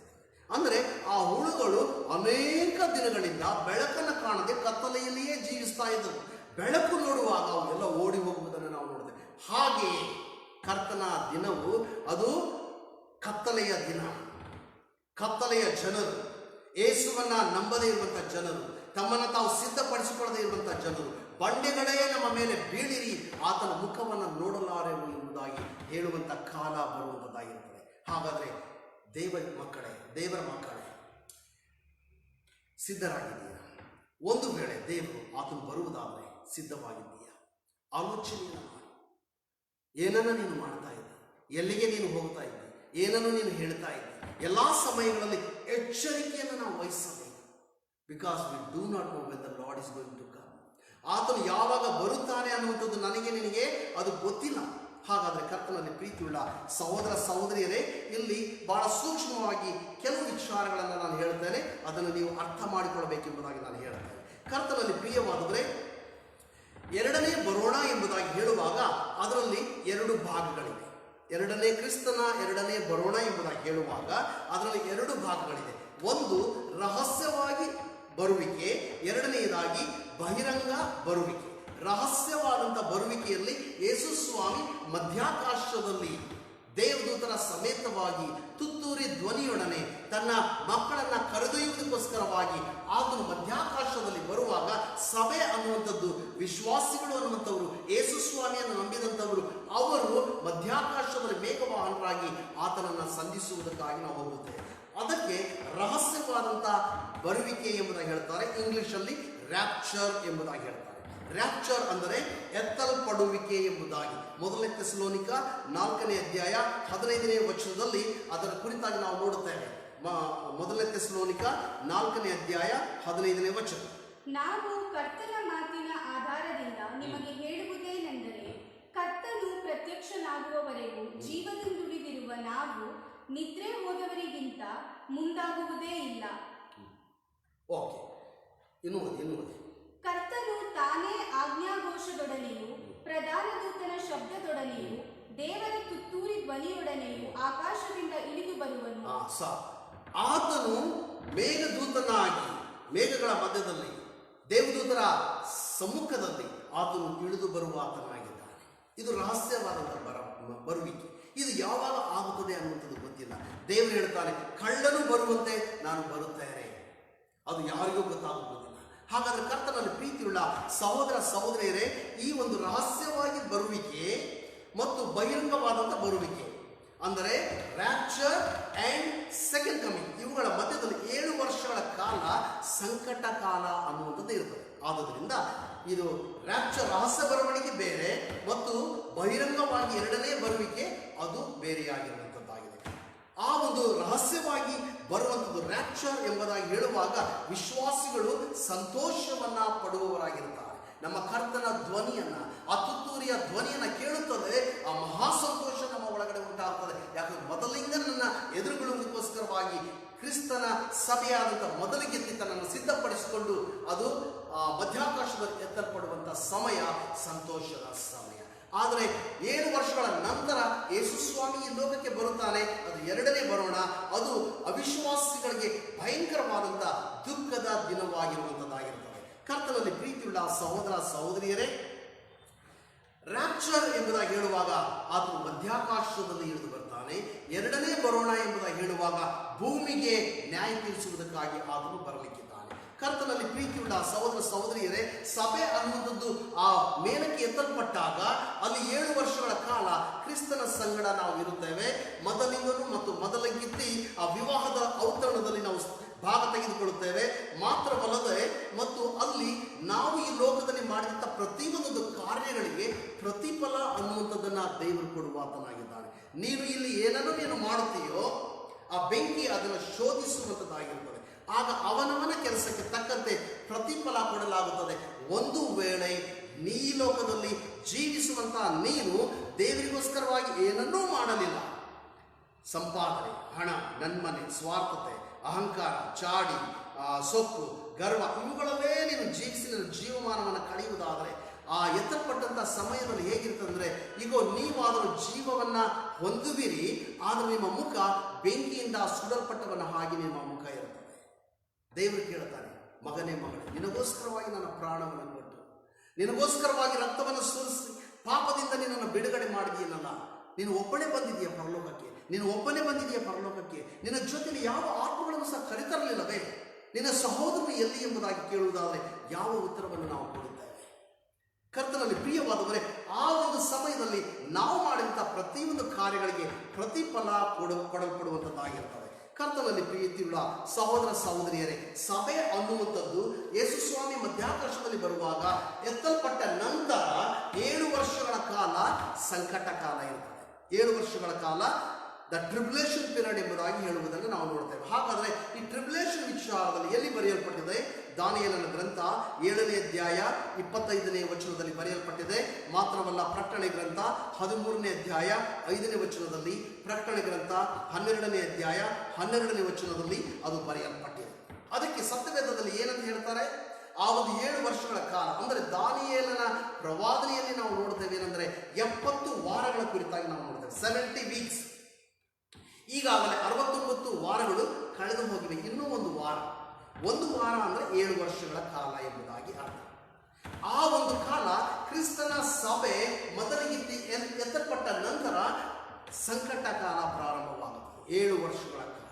ಹೀಗಿರುವಾಗ ಯಾರ್ಯಾರು ಕ್ರಿಸ್ತನ ಬರುವಿಕೆಗೆ ಸಿದ್ಧರಾಗಿರುವುದಿಲ್ಲವೋ ಅವರೆಲ್ಲರೂ ಬಿಡಲ್ಪಡ್ತಾರೆ.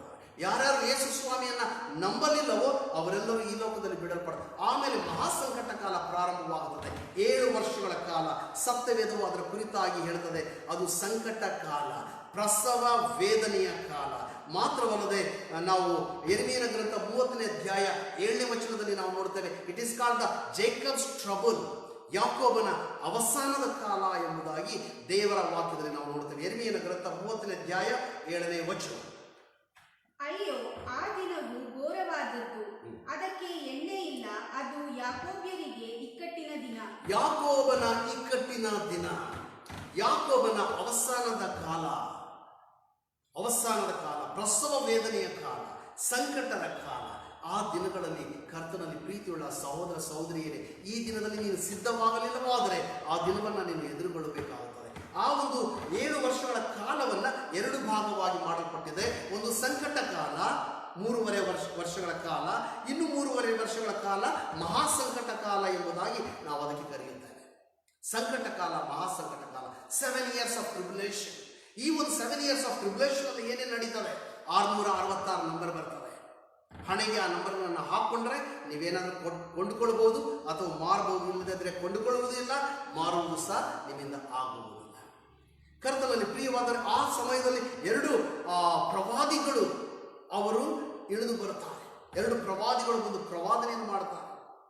ಅದರ ವಿಚಾರದಲ್ಲಿ ನಾವು ಪ್ರಕಟಣೆಯ ಗ್ರಂಥದಲ್ಲಿ ನಾವು ನೋಡುತ್ತೇವೆ 11ನೇ ಅಧ್ಯಾಯದಲ್ಲಿ.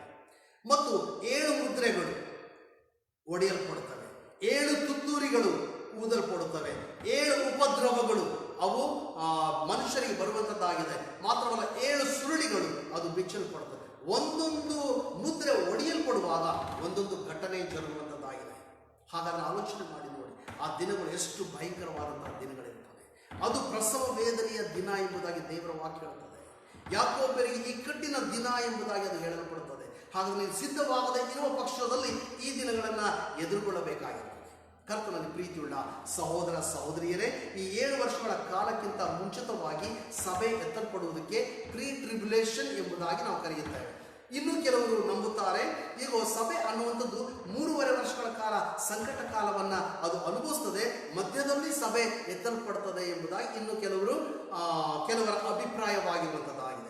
ಅದಕ್ಕೆ ಮಿಡ್ ಟ್ರಿಬ್ಯುಲೇಷನ್ ಎಂಬುದಾಗಿ ಕರೆಯುತ್ತಾರೆ. ಇನ್ನು ಕೆಲವರು 7 ವರ್ಷಗಳ ಕಾಲ ಆದ ನಂತರ ಸಭೆ ಎತ್ತಲ್ಪಡುತ್ತದೆ ಎಂಬುದಾಗಿ ಹೇಳ್ತಾರೆ. ಅದಕ್ಕೆ ಪೋಸ್ಟ್ ಟ್ರಿಬ್ಯುಲೇಷನ್ ಎಂಬುದಾಗಿ ಹೇಳ್ತಾರೆ. ಹಾಗಾದರೆ ಕರ್ತನಲ್ಲಿ ಪ್ರೀತಿಯುಳ್ಳ ಸಹೋದರ ಸಹೋದರಿಯರೇ, ಯೇಸು ಸ್ವಾಮಿ ಯಾವಾಗ ಬರ್ತೇನೆ ಅಂತ ಹೇಳಿಲ್ಲ, 3.5 ವರ್ಷಗಳ ಕಾಲ ಕಳೀಲಿ ಅಂತ ಹೇಳಿಲ್ಲ, 7 ವರ್ಷಗಳ ಕಾಲ ಆಗಲಿ ಅಂತ ಹೇಳಿಲ್ಲ. ಕಳ್ಳನು ಬರುವ ಹಾಗೆ ನಾನು ಬರುತ್ತೇನೆ. ಕಳ್ಳನು ಬರುವಾಗ ಆತನು ಹೇಳಿ ಬರುವುದಿಲ್ಲ. ಅದಕ್ಕೋಸ್ಕರವಾಗಿ ಸೂಚನೆಗಳೆಲ್ಲ ನಿಮಗೆ ಕೊಡಲ್ಪಟ್ಟಿದೆ. ಅಂಜೂರ ಮರವು ಚಿಗುರುವಾಗ ಬೇಸಿಗೆ ಕಾಲ ಪ್ರಾರಂಭವಾಯಿತು ಎಂಬುದಾಗಿ ನಿಮಗೆ ಗೊತ್ತಾಗುವುದಿಲ್ಲವೋ? ಈ ದಿನ ತುಂಬಾ ಬಿಸಿಲು ಇದ್ದರೆ ಏನಂತೇವೆ? ಸಾಯಂಕಾಲ ಮಳೆ ಬರ್ತದೆ ಅಂತ ಹೇಳ್ತಾರೆ. ಅಂದ್ರೆ ತುಂಬಾ ಬಿಸಿಲಾದ್ರೆ ನಿಮ್ಗೆ ಸಾಯಂಕಾಲ ಮಳೆ ಬರ್ತದೆ ರಾತ್ರಿ ಅಂತ ಗೊತ್ತಾಗ್ತದಲ್ವ? ಅಂಜೂರ ಮರ ಚಿಗುರುವಾಗ ಬೇಸಿಗೆ ಕಾಲ ಬಂತು ಎಂಬುದಾಗಿ ಗೊತ್ತಾಗ್ತದಲ್ಲವ? ಮಾವಿನ ಹಣ್ಣುಗಳು, ಮಾವಿನಕಾಯಿಗಳು ಮರ ಚಿಗುರುವಾಗ ಬೇಸಿಗೆ ಕಾಲ ಬಂತು ಅಂತ ನಮಗೆ ಭಾರತೀಯರಿಗೆ ನಮಗೆ ಗೊತ್ತಾಗ್ತದಲ್ಲವೇ? ಹಾಗಾದ್ರೆ ಸತ್ಯವೇದದಲ್ಲಿ ಎಲ್ಲಾ ಸೂಚನೆಗಳನ್ನ ದೇವರು ಕೊಟ್ಟಿದ್ದಾನೆ. ಇವೆಲ್ಲವೂ ಜರುಗುತ್ತವೆ ಎಂಬುದಾಗಿ. ಒಂದೊಂದು ಮುದ್ರೆ ಒಡೆಯಲ್ಪಡುವಾಗ, ಒಂದೊಂದು ತುತ್ತೂರಿ ಊದಲ್ಪಡುವಾಗ, ಒಂದೊಂದು ಸುರುಳಿ ಬಿಚ್ಚಲ್ಪಡುವಾಗ ಅನೇಕ ವಿಚಿತ್ರವಾದ ಉಪದ್ರವಗಳು ಜನರು ಅನುಭವಿಸುವುದನ್ನು ನಾವು ನೋಡುತ್ತೇವೆ. ಕರ್ತನಲ್ಲಿ ಪ್ರಿಯವಾದವರೇ, ಈ 7 ವರ್ಷಗಳ ಕಾಲ, ಮಹಾಸಂಕಟ ಕಾಲ, ಟ್ರಿಬ್ಯುಲೇಷನ್ ಪೀರಿಯಡ್ ಮುಗಿದ ನಂತರ ಯೇಸು ಸ್ವಾಮಿ ಆತನು ಮಧ್ಯಾಕಾಶದಿಂದ ಆತನು 2ನೇ ಸಾರಿ ಈ ಭೂಮಿಗೆ ಇಳಿದು ಬರುವ ಆತನಾಗಿದ್ದಾನೆ. ಅನೇಕ ಸಾರಿ ಅಲ್ಲಲ್ಲಿ ಪೋಸ್ಟರ್ಗಳಿರ್ತವೆ, ಏನಂತ? Jesus is coming soon. ಯೇಸು ಸ್ವಾಮಿ ಬೇಗನೆ ಬರಲಿಕ್ಕಿದ್ದಾನೆ. ಹಾಗಾದ್ರೆ ವಿಶ್ವಾಸಿಗಳಾದಂತ ನೀವು ಯಾತಕ್ಕೋಸ್ಕರವಾಗಿ ಕಾಯ್ದುಕೊಂಡಿದ್ದೀರಿ? 2ನೇ ಬರೋದಕ್ಕೋಸ್ಕರವಾಗಿ ಕಾದಿದ್ದೀರಾ? ಹಾಗಾದ್ರೆ 7 ವರ್ಷಗಳ ಸಂಕಟ ಕಾಲವನ್ನು ನೀವು ಅನುಭವಿಸಬೇಕಾಗಿರುತ್ತದೆ. ಕರ್ತನಲ್ಲಿ ಪ್ರಿಯವಾದವರೇ, ದೇವರ ಮಕ್ಕಳಾದಂತ ನಾವು 2ನೇ ಬರುವಿಕೆಗೆ ನಾವು ಕಾದುಕೊಂಡಿಲ್ಲ. ಕ್ರಿಸ್ತನು ಮಧ್ಯಾಕಾಶದಲ್ಲಿ ಬರುವುದಕ್ಕೆ ಕಾದುಕೊಂಡಿದ್ದೇವೆ. ಆತನು ಮಧ್ಯಾಕಾಶದಲ್ಲಿ ಬರುವಾಗ ಸಭೆ ಎತ್ತರ ಕೊಡುತ್ತದೆ. 7 ವರ್ಷಗಳ ಕಾಲ ಮಹಾಸಂಕಟ ಕಾಲ ಆದ ನಂತರ ಕ್ರಿಸ್ತನ ಸಂಗಡ ಸಭೆ ಭೂಮಿಗೆ ಇಳಿದು ಬರುವಂತದ್ದಾಗಿದೆ. ಆತನು ಭೂಮಿಗೆ ಇಳಿದು ಬಂದಂತ ಸಮಯದಲ್ಲಿ ಆತನ ಜೊತೆಯಲ್ಲಿ ನಾವು ಇಳಿದು ಬರ್ತೇವೆ. ಆಮೇಲೆ ಅದಕ್ಕೆ ನಾವು 2ನೇ ಬರೋಣ ಎಂಬುದಾಗಿ ನಾವು ಹೇಳ್ತೇವೆ. ಜಕರೀಯನ ಗ್ರಂಥ 14ನೇ ಅಧ್ಯಾಯ 4 ಮತ್ತು 5ನೇ ವಚನದಲ್ಲಿ ನಾವು ನೋಡುತ್ತೇವೆ. ಜಕರೀಯನ ಗ್ರಂಥ 14ನೇ ಅಧ್ಯಾಯ 4 ಮತ್ತು 5ನೇ ವಚನ. ಯೆರೂಸಲೇಮಿಗೆ ಮೂಡಲಲ್ಲಿ ಎದುರಾಗಿರುವ ಎಣ್ಣೆಯ ಮರಗಳ ಗುಡ್ಡದ ಮೇಲೆ ಆತನ ಪಾದಗಳು ನಿಂತಿರಲು, ಆ ಗುಡ್ಡವು ಮೂಡಲಿಂದ ಪಡುವಲ್ಲಿಗೆ ಉದ್ದಕ್ಕೂ ಸೀಳಿ ಹೋಗಿ ಮಧ್ಯದಲ್ಲಿ ದೊಡ್ಡ ಡೊಂಗರವಾಗುವುದು. ಹಾಲೆಲೂಯ. ಕರ್ತನಲ್ಲಿ ಪ್ರೀತಿಯುಳ್ಳ ಸಹೋದರ ಸಹೋದರಿಯರೇ, ಯೇಸು ಸ್ವಾಮಿ ಯಾವ ಸ್ಥಳದಿಂದ, ಎಣ್ಣೆ ಮರಗಳ ಗುಡ್ಡದ ಮೇಲೆ ಆತನು ಯಾವ ಸ್ಥಳದಿಂದ ಎತ್ತಲ್ಪಟ್ಟನೋ ಅದೇ ಸ್ಥಳದಲ್ಲಿ ಇಳಿದು ಬರುವ ಆತನಾಗಿದ್ದಾನೆ. ದೇವದೂತರು ಹೇಳಿದರು, ಗಲಿಲಾಯದವರೇ ಏನ್ ನೋಡ್ತಾ ಇದ್ರಿ? ಯಾವ ರೀತಿಯಾಗಿ ಯೇಸು ಎತ್ತಲ್ಪಟ್ಟನೋ ಅದೇ ರೀತಿಯಾಗಿ ಇಳಿದು ಬರುವುದನ್ನು ನೀವು ಕಾಣುವಿರಿ ಎಂಬುದಾಗಿ. ಆದರೆ ಜಕರೀಯನು ಅನೇಕ ವರ್ಷಗಳ ಹಿಂದೆಯೇ ಆತನು ಆ ಮಾತುಗಳನ್ನು ನುಡಿದಿದ್ದಾನೆ. ಆ ದಿನದಲ್ಲಿ ಇನ್ನೊಂದು ಸಾರಿ ಆ ವಾಕ್ಯವನ್ನು ಓದಿ, ಇನ್ನೊಂದು ಸಾರಿ. Can you read that word for me? ಯೆರೂಸಲೇಮಿಗೆ ಮೂಡಲಲ್ಲಿ ಎದುರಾಗಿರುವ ಎಣ್ಣೆ ಮರಗಳ ಗುಡ್ಡದ ಮೇಲೆ ಆತನ ಪಾದಗಳು ನಿಂತಿರಲು. ಹಾಲೆಲೂಯ. ಕರ್ತನಲ್ಲಿ ಪ್ರೀತಿಯುಳ್ಳ ಸಹೋದರ ಸಹೋದರಿಯರೇ, ಯಾವಾಗ ಯೇಸು ಸ್ವಾಮಿ ಆ ಸ್ಥಳದಿಂದ ಎತ್ತಲ್ಪಟ್ಟಿದ್ದ ಅದೇ ಸ್ಥಳದಲ್ಲಿ ಎಣ್ಣೆ ಮರಗಳ ಗುಡ್ಡದ ಮೇಲೆ ಆತನು ಇಳಿದು ಬರ್ತಾನೆ. ಆಗ ಆ ಒಂದು ಗುಡ್ಡ 2 ಭಾಗವಾಗ್ತದೆ, ಡಂಗುರ ಉಂಟಾಗುವುದು ಎಂಬುದಾಗಿ ಬರೆಯಲ್ಪಟ್ಟಿದೆ. ಕರ್ತನಲ್ಲಿ ಪ್ರಿಯವಾದವರೇ, ಕಳೆದ ವರ್ಷದಲ್ಲಿ ನಾವು ಯೆರೂಸಲೇಮಿಗೆ ಹೋದಂಥ ಸಮಯದಲ್ಲಿ ದೇವರ ಕೃಪೆಯಿಂದ ಆ ಸ್ಥಳದಲ್ಲಿ ಪ್ರಾರ್ಥನೆ ಮಾಡುವಂಥ ಅವಕಾಶ ನನಗೆ ದೇವರು ಕೊಟ್ಟರು. ನಾವು ಒಂದು 40 ಜನ ಹೋಗಿದ್ದೆವು. ಹೋದಂಥ ಸಮಯದಲ್ಲಿ ಅಲ್ಲಿ ಹೇಳಿದರು, ಯಾರು ಪ್ರಾರ್ಥನೆ ಮಾಡ್ತಾರೆ? ಪಾಸ್ಟರ್ ಪುರುಷೋತ್ತಮ ಅವರಿಗೆ ಪ್ರಾರ್ಥನೆ ಮಾಡಿ. ಎಷ್ಟು ನನಗೆ ಖುಷಿ ಆಯಿತು ಅಂದರೆ, ಯೇಸು ಸ್ವಾಮಿ ಆರೋಹಣನಾದಂಥ ಒಂದು ಸ್ಥಳ. The lord Jesus ascended up into heaven. ಆತನು ಪರಲೋಕಕ್ಕೆ ಏರಿ ಹೋದಂಥ ಸ್ಥಳದಲ್ಲಿ, ಆತನ ಪಾದಗಳಿಟ್ಟಂಥ ಸ್ಥಳದಲ್ಲಿ ಕೈಗಳನ್ನು ಇಟ್ಟು ಪ್ರಾರ್ಥಿಸ್ತಾ ಇರುವಾಗ ಅಲ್ಲಿರುವಂಥ ಎಲ್ಲ ನಮ್ಮ ದೈವ ಜನರು, ನಮ್ಮ ಜೊತೆಯಲ್ಲಿ ಬಂದಂಥವರು, they could feel the power of God. ಅದಾದ ನಂತರ ಹೊರಗಡೆ ಬಂದ ಮೇಲೆ, ಪಾಸ್ಟರ್ ನೀವು ಪ್ರಾರ್ಥನೆ ಮಾಡ್ತಾ ಇದ್ರೆ you could feel the presence of God. ದೇವರ ಒಂದು ಪ್ರಸನ್ನತೆ, ದೇವರ ಅಭಿಷೇಕ ಮತ್ತು ನೀವು ಹೇಳಿದಂಥ ಮಾತುಗಳಲ್ಲಿ ಬಹಳ ಒಂದು ಶಕ್ತಿ ಅಡಕವಾಗಿತ್ತು ಎಂಬುದಾಗಿ ರಿಯಲಿ ನಾನು ಹೇಳ್ತೇನೆ. ಕರ್ತನಲ್ಲಿ ಪ್ರಿಯವಾದವರೇ, ನಾನಿಲ್ಲಿ ಬೋಧಿಸ್ತಾ ಇದ್ದೇನೆ, ಅನೇಕ ವರ್ಷಗಳಿಂದ ಬೋಧನೆ ಮಾಡಿದ್ದೇನೆ. ಆ ಸ್ಥಳದಲ್ಲಿ ಹೋಗುವಾಗ I could feel the presence of god in that place. ನಮ್ಮ ದೇವರು ಯೇಸು ಸ್ವಾಮಿ ಬರುತ್ತಾನೆ, ನಮ್ಮ ಯೇಸು ಸ್ವಾಮಿ ತಿರುಗಿ ಬರುತ್ತಾನೆ. ಜಕರೀಯನು ಹೇಳಿದ್ದಾರೆ, ಈಗೋ ಯೆರೂಸಲೇಮಿಗೆ ಪೂರ್ವದಲ್ಲಿರುವಂತಹ ಆ ಎಣ್ಣೆ ಮರಗಳ ಗುಡ್ಡದ ಮೇಲೆ ಆತನ ಪಾದಗಳು ನಿಲ್ಲುತ್ತವೆ, ಆಗ ಅದು ಸೀಳಿ ಹೋಗುತ್ತದೆ. ಅದಕ್ಕೋಸ್ಕರವಾಗಿ ನಮ್ಮನ್ನು ಕರೆದುಕೊಂಡು ಹೋದಂಥ ಗೈಡ್ ಅವರು ಹೇಳ್ತಾ ಇದ್ರು, ಏನು ಹೇಳ್ತಾ ಇದ್ರು ಅಂದರೆ, ನಾನು ಅವ್ರು ಕೇಳಿದೆ, ಇಲ್ಲಿ ಯಾಕೆ ಬಿಲ್ಡಿಂಗ್ಗಳು ಹೋಟೆಲ್ಗಳು ಏನು ಕಟ್ಟಿಲ್ವಲ್ಲ ಅಂತ. ದೊಡ್ಡ ದೊಡ್ಡ ಬಿಲ್ಡಿಂಗ್ಗಳು ಹೋಟೆಲ್ಗಳು ಅದ್ರ ಮೇಲೆ ಕಟ್ಟಿಲ್ಲ. ಯಾಕಂದ್ರೆ ಯೇಸು ಸ್ವಾಮಿ ಅದನ್ನು ತಿರುಗಿ ಅದೇ ಬೆಟ್ಟದ ಮೇಲೆ ಇಳಿದು ಬರ್ತಾನೆ. ಆದ್ರಿಂದ ಈಗಲೇ ಆರ್ಕಿಯಾಲಜಿದವರು, ಗರ್ಭಶಾಸ್ತ್ರಜ್ಞರು ಅಲ್ಲಿ ನೋಡುವಾಗ ಆಗಲೇ ಅದು ಡೊಂಗುರ ಆಗಿದೆ ಎಂಬುದಾಗಿ. ಆದುದರಿಂದ ದೊಡ್ಡ ದೊಡ್ಡ ಬಿಲ್ಡಿಂಗ್ಗಳನ್ನು ಕಟ್ಟಲಿಕ್ಕೆ ಆಗೋದಿಲ್ಲ.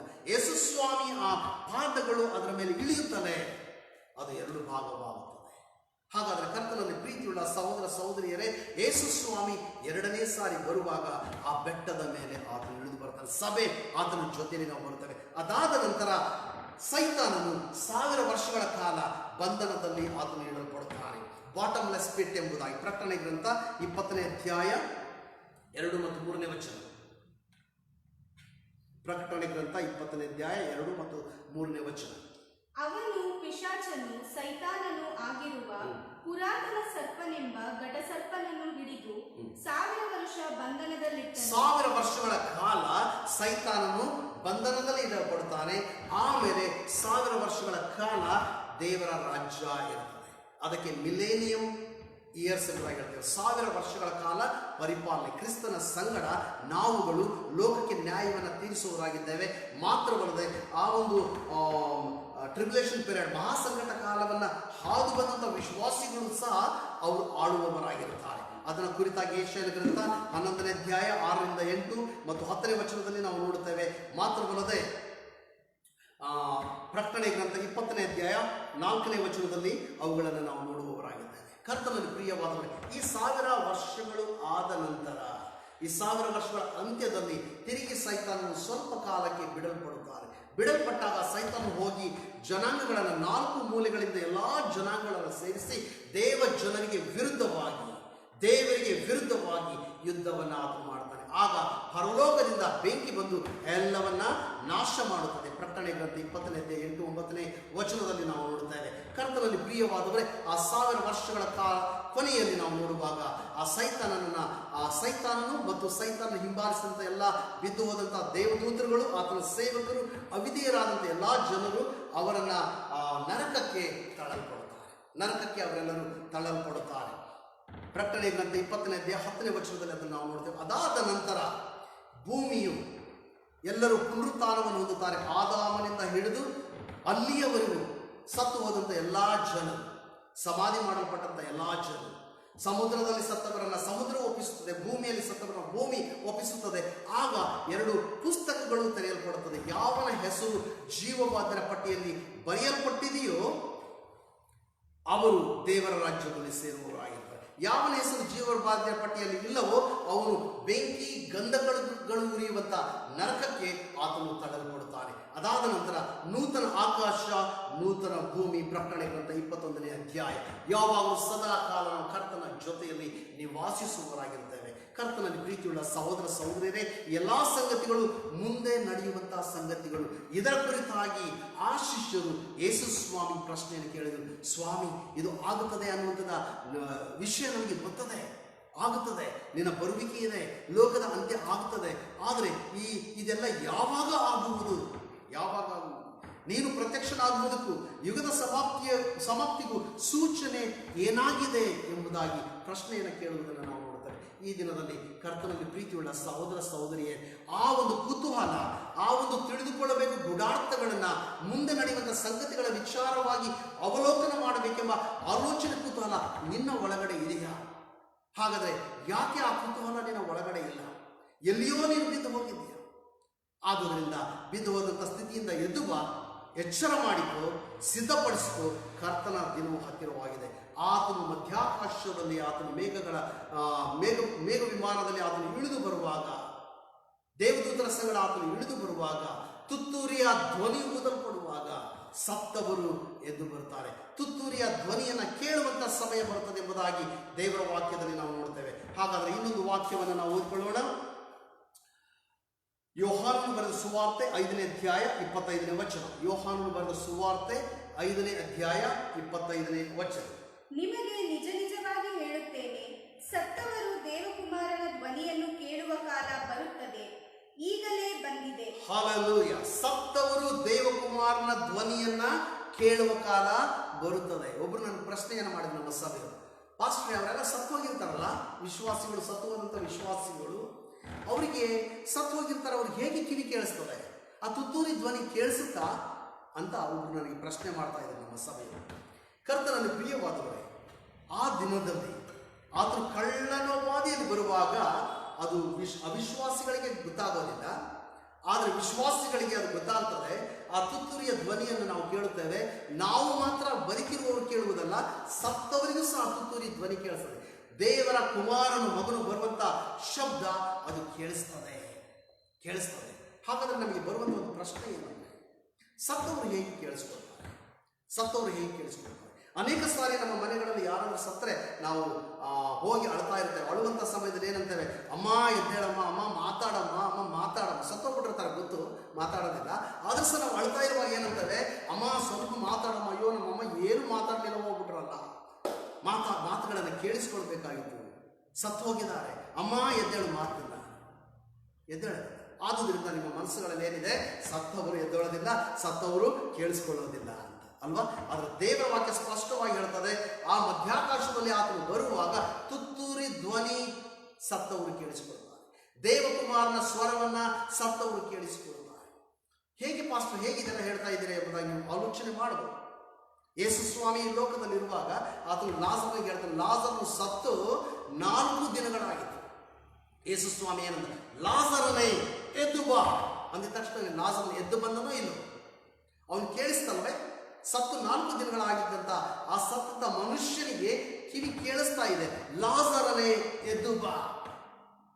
ನಾಯಿನ ಊರಿನಲ್ಲಿ ಒಬ್ಬ ಯವನಸ್ಥನು ಸತ್ತು ಹೋಗಿದ್ದಾನೆ. ಆತನ ಚಟ್ಟದಲ್ಲಿ ಹೊತ್ತುಕೊಂಡು ಹೋಗ್ತಾ ಇರುವಾಗ ಯೇಸ್ವಾಮಿ ಅಂತಾನೆ, ಆ ಚಟ್ಟವನ್ನು ನಿಲ್ಲಿಸಿರಿ, ಯವನಸ್ಥನೇ ಎದ್ದೇಳು, ತಲಿತಪ್ಪು ಎದ್ದೇಳು.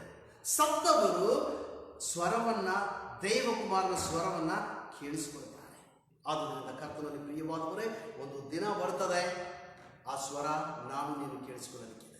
ಒಂದು ದಿನ ಬರ್ತದೆ, ಆ ತುತ್ತೂರಿಯ ಶಬ್ದವನ್ನ ನಾನು ನೀನು ಕೇಳಿಸಿಕೊಳ್ಳಲಿಕ್ಕಿದೆ.